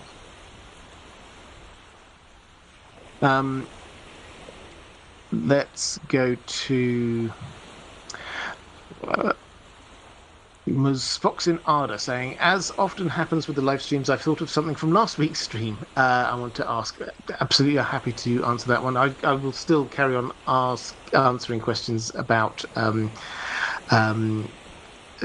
Knight of the Laughing Tree. Do not worry, but let me just pick this one up. A discussion about Summerhall and those affected. I wonder if Shira Seastar was there and was burned. Perhaps another reason why she wears a mask as Quaithe. It would tie into the tragedy, and by that time she probably thought Bloodraven was dead, if my timing is correct. So she left Westeros with her grief and knowledge of Summerhall. What do you think? Well, I love the idea. Her wearing a mask, I don't think we need a reason specifically for her to be wearing a mask, because Shadowbinders from Ashai wear masks. That's a thing that they do. And nobody seems to think that's a mystery, so I don't... And if she is trying to hide who she is, which she might well do if she is a famous person who survived all this time as Quaithe, if she's trying to hide the fact that she's actually Shira Seastar, she might be very happy wearing that. So I don't think we need a she got burned kind of thing. As I said last week, my instinct is that all of the Targaryens were there, and all of them, apart from the ones that we know survived, probably did die.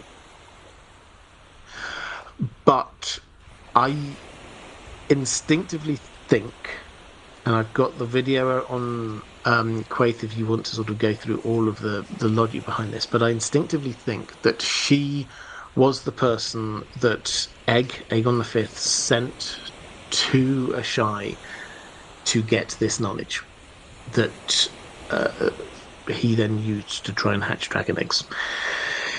If she's still alive by this point, and we don't know, she basically disappears from the narrative once we get to the end of this, the immediate Blackfire rebellion stuff. She kind of disappears from the narrative. We'll know more, I'm sure, when Fire and Blood Part 2, Blood and Fire, comes out. But assuming she's still there, if Egg wants to get knowledge from Ashai, he has to decide who he's going to send there. Now, he will want to send somebody that he can trust, somebody who is with him on the side of wanting to hatch dragon eggs, who would be able to fit in with the Esozi, and who actually understands what information they're looking for. What magical stuff is it that might work? The only person who fits all of that is Shira Seastar. She's definitely on side because she's a member of family. She definitely would fit in with people over in Essos because she's half Esozi. her mother comes from Essos, so she speaks the language, and she is a magic user. So she is somebody that you could trust to go over there and actually be able to know what is the information you want, not just some random person who sort of goes over to Ashai, which seems like quite a daunting place to go to, and sort of asks around, so we want to hatch dragon eggs. Can you tell me how? And takes the first answer they get. You want somebody who actually will be able to sift this information and give you the right answer. So my instinct is that that's what happened. He sent her over there to get that information. She decided she wanted to stay, sent the information back, and she reemerges later with a different name, and finds Danny. And this is why when she meets Danny one-to-one, and the more I think about it, the more this seems like a massive clue. When she meets Danny one-to-one, Danny can see that her eyes are glistening inside the mask, which it's everyone's always like, so can we see what color her eyes are? But we're not told that. What we're told is her eyes are glistening, which sounds like they're full of tears. Why would her eyes be full of tears if she wasn't if she didn't have some reason for going, you're a Targaryen, you've got dragons, this is amazing.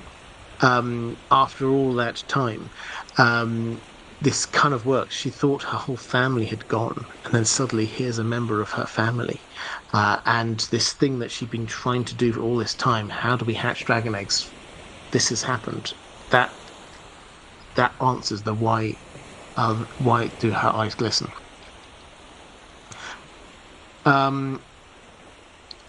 Ghost Dreamer, did Rhaella support Rhaegar, or someone, not Aerys? So this is Aerys's wife. Did she support Rhaegar? We're told very little about her, to be honest, but she does appear to be a bit of a battered wife, basically. So, did she support Rhaegar as the heir? Almost certainly. Did she support a coup? My instinct is that Rhaegar at this time had basically set up a second court over in Dragonstone, so he wasn't there in King's Landing all that much. The feel, and I think they even use this comparison in The World of Ice and Fire. The feel is very much like in the build-up to the Dance of the Dragons, where you got Rhaenyra, who has set up court over on Dragonstone, and you've got these two rival courts. And that would inevitably lead to civil war. That's the kind of feel that we've got going on here. Rhaella is very much stuck in with Aerys, so she has to be part of his. And she didn't really have enough volition, not on her own part. We've no real idea about what she was like as a person, but she was not really allowed to do anything much else. So, yeah, did she support him? I'm sure she loved him. He was her son.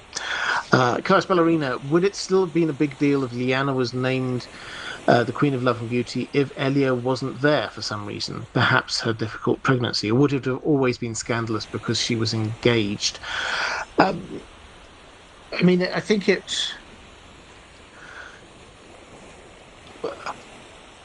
still would have been scandalous, because when we get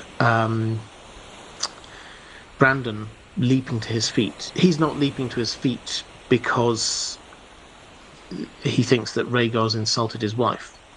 He's leaping to his feet because he thinks Rhaegar has insulted Lyanna, Brandon's sister. And he's kind of like the spark of where all this controversy is. So the fact that Elia was there, Elia seems not to have made a big deal of it, basically. So her being there gave some people a chance to go, oh, this is terrible because his wife was there and he did that. but it doesn't seem to have been the real spark. It would have been a scandal. It would have been noteworthy without it. Is basically what I'm saying.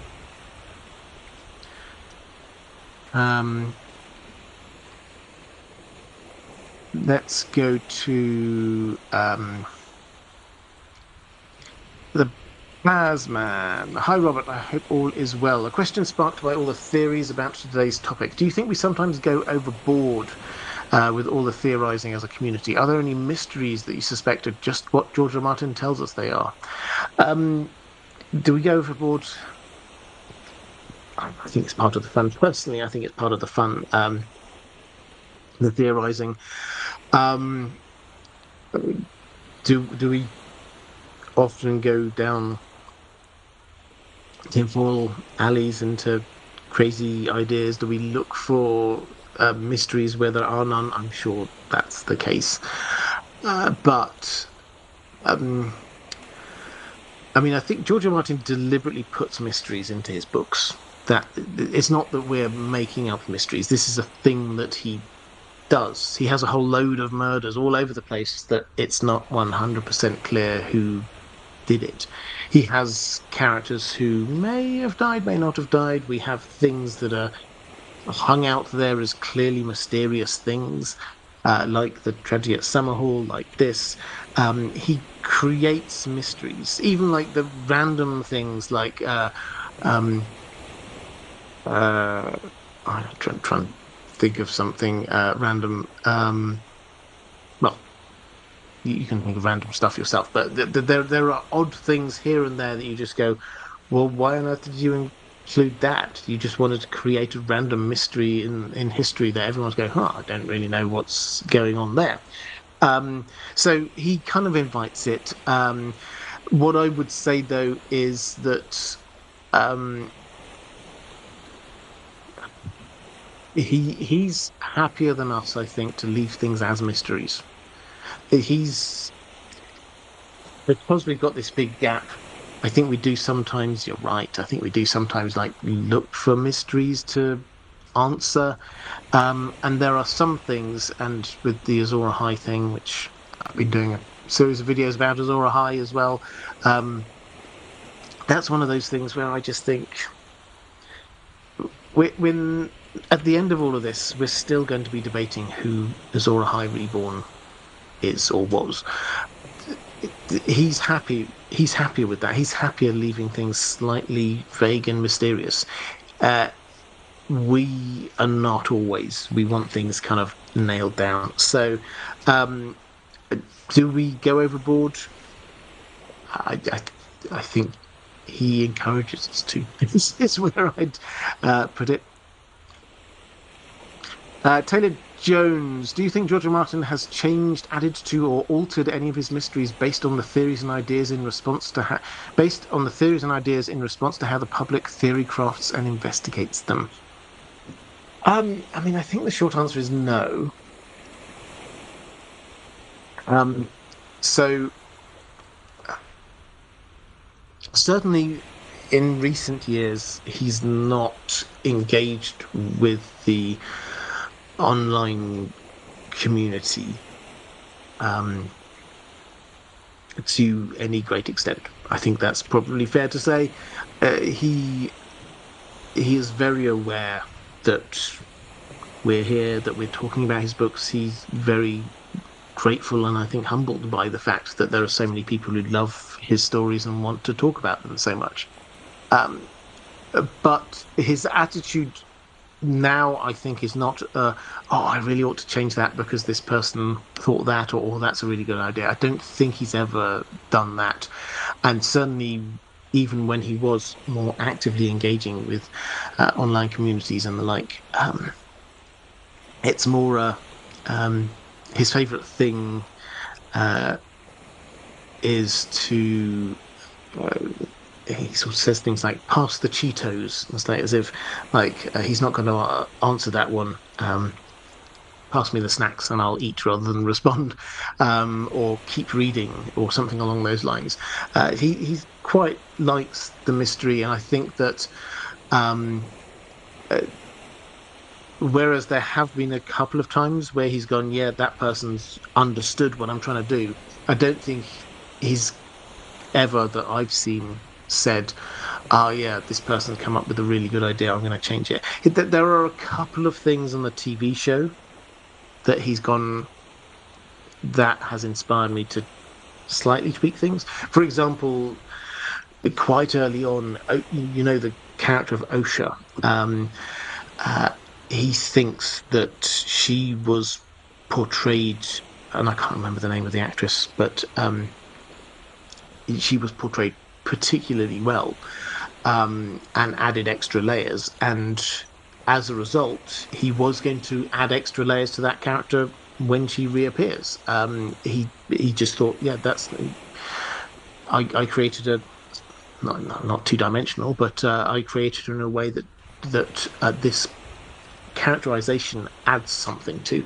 So he's done that. He said that a few times, or a couple of times certainly, but not, I think, in terms of like people answering mysteries.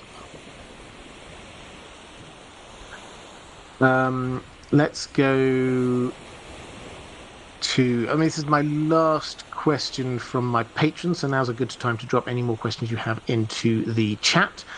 Gabriel Farrell saying, hi Robert, I'm sure you're going to touch on Ryan Condal's recent comments on his relationship with George. So to attempt to counter what seems like quite a sad situation regarding House of the Dragon, I just wanted to pass on something I recently heard from a friend who has been working on the show for the last month or so, and I'm very happy to pass this on. She described it as being one of the best sets she has ever worked on. So pleasant and creatively encouraging that it has reinvigorated her love for working in film and TV after a difficult period post-strike and pandemic. Now, she was only working one small part of the whole production. She's not across everything that happens by any means, but these things usually come from the top down and spread across departments. I don't know about you, but I found this really encouraging to learn. So often I hear less than pleasant things from friends about the film and TV industry, and while it doesn't ruin my enjoyment of shows or films or people's work, it does leave a sour taste in the mouth knowing that it was made to the detriment of the health and happiness of cast and crew. Whatever we might think of Condal and HBO, etc., and the standard about House of the Dragon, it's pleasing to know that at least it's being made in the right way. So I read all of that out because I'm very happy to amplify that, to share that with people. Yes, this is good news. If the production is a good and positive environment, I'm very happy to share that widely. So that's good. You mentioned though at the start there about Ryan Condal's recent statement. If you missed this, I think it was only like a couple of days ago. Ryan Condal, he was giving an interview about something or other, and sort of in passing, he was asked about George R. R. Martin, and George R. R. Martin's comments about House of the Dragon. There's no need to go over all of that. We know the kind of things George R. R. Martin has said about House of the Dragon. I sometimes do think, just as a slight aside there, I sometimes do think that whereas he does say some quite passionate and cutting things, he also has said quite a lot of very positive things about House of the Dragon. I think we kind of forget that. Certainly the first half of the last season he really liked. But all that to one side, Ryan Condal was asked, what's his reaction to these remarks by George R. R. Martin. And again, I think I'll read it. It's not long, but I'll read out what he said. He said, "It was disappointing. I will simply say I've been a fan of A Song of Ice and Fire for almost 25 years now, and working on the show has been truly one of the great privileges of not only my whole career as a writer, but my life as a fan of science fiction and fantasy. George himself is a monument, a literary icon in addition to a personal hero of mine, and was heavily influential on me coming up as a writer. It's this incomplete history, and it requires a lot of joining of the dots and a lot of invention as you go along the way. I will simply say I made every effort to include George in the adaptation process. I really did, over years and years, and we really enjoyed a mutually fruitful, I thought, really strong collaboration for a long time. But at some point, as we walked deeper down the road, he just became unwilling to acknowledge the practical issues at hand in a reasonable way. And I think as a showrunner, I have to keep my practical producer hat on and my creative writer, lover of the material hat on at the same time. At the end of the day, I just have to keep marching not only the writing process forward, but also the practical parts of the process forward for the sake of the crew, the cast, and for HBO, because that's my job. So I can only hope that George and I can rediscover that harmony someday. That's what I have to say about it. So that's what Ryan Condal said, and I, I don't think there's huge amounts of benefit to sort of go over this in too much detail. I think I will say just a couple of things. The first, at a human level, um, your heart does have to go out to him, and I think that when he's saying there that my um, uh, George R. R. Martin is a monument, a literary icon, in addition to a personal hero. And if that relationship for him has soured in some way, then that is a really sad thing for him at a human level. I will say I've never met Ryan Condal, so I can't give any personal context on this one. What I'll say, I do know some people who I trust who have met him, and the comment I get back the most on that is he's one of us. He's a genuine fan. He loves the books, and he wants to um, adapt them as best he can. And I think that's right. So whatever's gone on with House of the Dragon, and I think as I say, we mustn't forget. I still really enjoyed season 2. It's not without its flaws, but quite a lot of the flaws were not his fault. The writer's strike, the HBO cutting the number of episodes at the last minute, that kind of thing was not his fault. So I got quite a lot of sympathy for the guy, and I think I share his hope that he and George R. R. Martin can at some point get back some kind of harmony on this. I hope the relationship isn't completely broken. I think it would be good for everyone if they can move forward in a positive way. So, as I say, I don't want to labour that point. As I was asked, I happily give my opinion and reaction to that. Obviously, there are things about some decisions on House of the Dragon that I personally would question, but I do not doubt, from everything I've heard, that he genuinely is a fan and genuinely does want to do the right thing. So that's where we're at with that. Reflective rambling. Picking up a question. Thank you very much. I love it when people pick up questions for other people. Wilma26 couldn't make the last live. Could the Mad King's state of mind be related to Bran seeing Summerhall in a flashback? To Bran seeing Summerhall. Okay, so I think, and I might be wrong in this, but I'm assuming this is making the link with Burn Them All.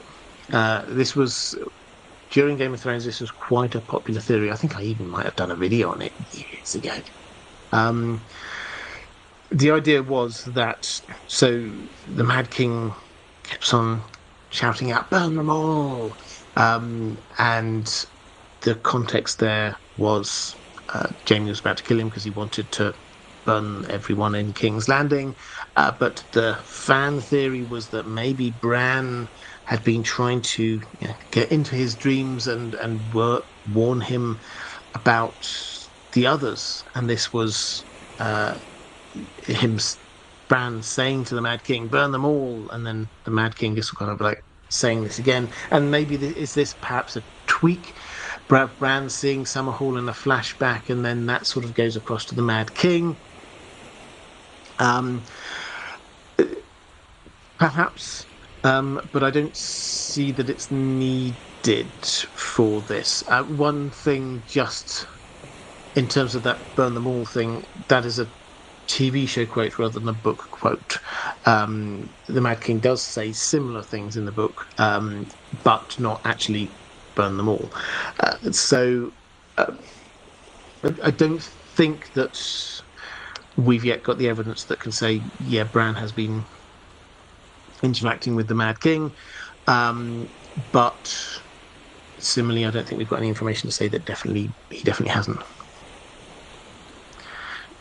Um,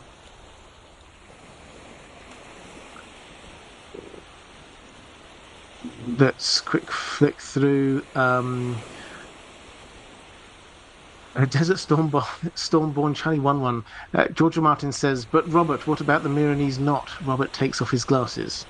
Well, the Milanese knot. I don't know whether he actually wanted me to talk about the Milanese knot. I think I'll just I'll assume that was a joke. Happy to talk about the Milanese knot, though, should you ever want me to.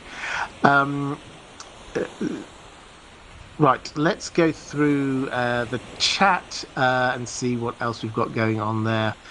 Um, uh, Andrew Kay and Weir would talk about season 2, saying there's a lot of factors. Even before Georgia Martin's posts, I personally had my issues with season 2 also. Lord changes were near constant and basically all for the worse. Yeah, I mean, okay, I'll dig into a little bit more on season 2. I said there are things I didn't agree with on season 2. I think the apparent decision to get rid of Nettles seems I see no particular reason for that. I don't see any benefit in that. Damon seemed to have lost a lot of his agency. I had no problem with this idea of Harrenhal being a lot more spooky dooky in the TV show than we previously thought. I thought that was quite a good idea. But for him to then basically spend most of that season just moping around, having weird dreams and visions, seemed to take away from his character as a very on the front foot kind of person, doing things. He was left in a position where he wasn't doing things. He was being pushed into a position where he said, you can't do this yourself, you have to trust other people, which felt like a character change to me. So yeah, there are a few things that didn't work for me, and the speeding up at the end and with the break from having 10 episodes and cutting it down to 8, I think had a huge impact on the second half of the season. I don't know how they were planning on ending the season before, but it felt like it was all building up to the fall of King's Landing, and then we didn't get to that point. So that kind of left the season arc a little bit disjointed as far as I was concerned. But I come back to this. I really enjoyed it. I thought it was very good. And George R. R. Martin did too for at least the first half. He said specifically, he mentioned episodes 1 and 2 he thought were really good. Episode 4 he thought was really good. It's the second half of the season that he's been quiet on. And so I think we have to kind of assume that it's the second half of the season that is where what issues he had were. And then also what he'd heard about plans for season 3.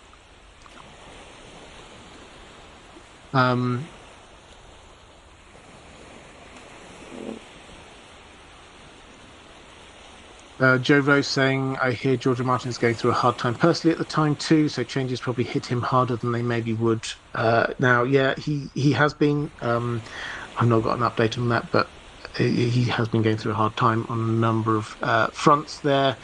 As I say, I was. This is small bits of manna being handed out, but he seemed a lot more positive when talking about Glasgow Worldcon than I personally was expecting. I'd both from what he said beforehand, he did blog posts about how upset he was about how they had been treating him there. I'd spoken to people who met him at the con, and I was expecting quite a downbeat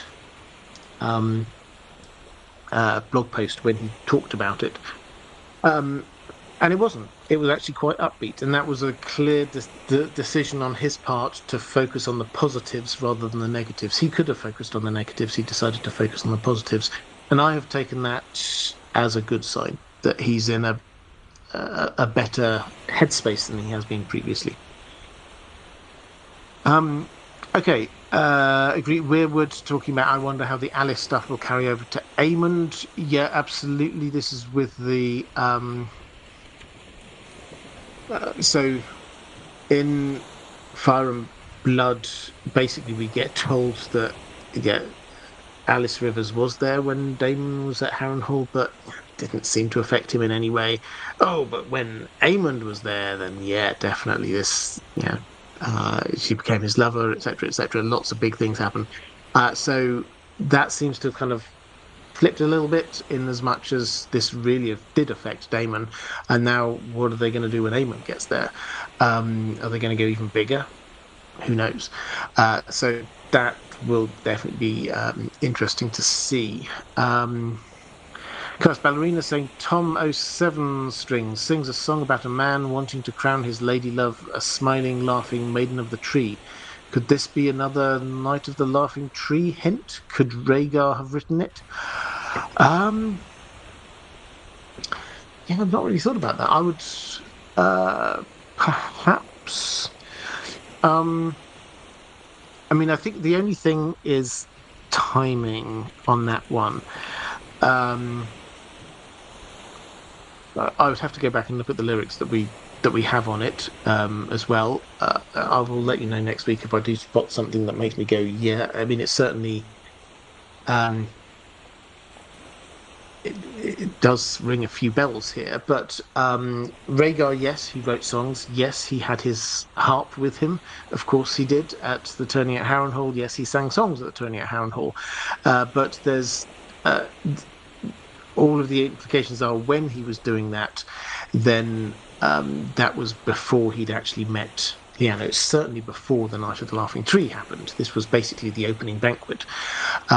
Maybe there was a closing banquet, and maybe he sang a song then, and this is that song, and the other bards kind of took note of it, and then that got played around afterwards.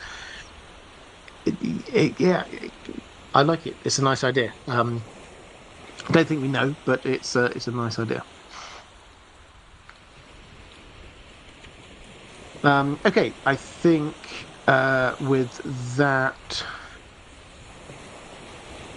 I will start to bring this to a close. But before we go, a few things. First of all, patrons, thank you again. I hugely appreciate your support. Really, genuinely, I can't do this without your support. Thank you. If you do want to support the channel, there's a link down in the description. Moderators, amazing. Thank you again. A little bit more love for the moderators if you're there in the chat watching live.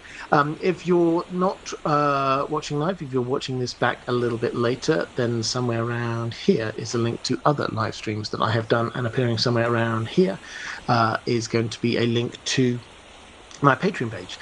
So I will be back next week with another of these mysteries. I can't even remember which mystery it was I was going to do. It's a mystery what it's going to be about next week. But I wrote a little list of mysteries that we could be talking about. At some point, we're going to do the Tower of Joy. I did come up with a few more, but we'll get to that. So I've got 5 or 6. I might come up with a few more. Actually, you can let me know down in the comments if you want to. You can let me know down in the comments if there's any mysteries that you think it would be worth us covering in live streams here over the next few weeks. But that is all for now. There'll obviously back on the main channel, lots of new content coming out all the time at the moment, and this channel, I keep on saying it, I'm trying to do a few shorts every now and then, so let's keep them out for them. Maybe they'll come this week, who knows. But that is all for this week. I will see you again at the same time next week. Take care, everyone.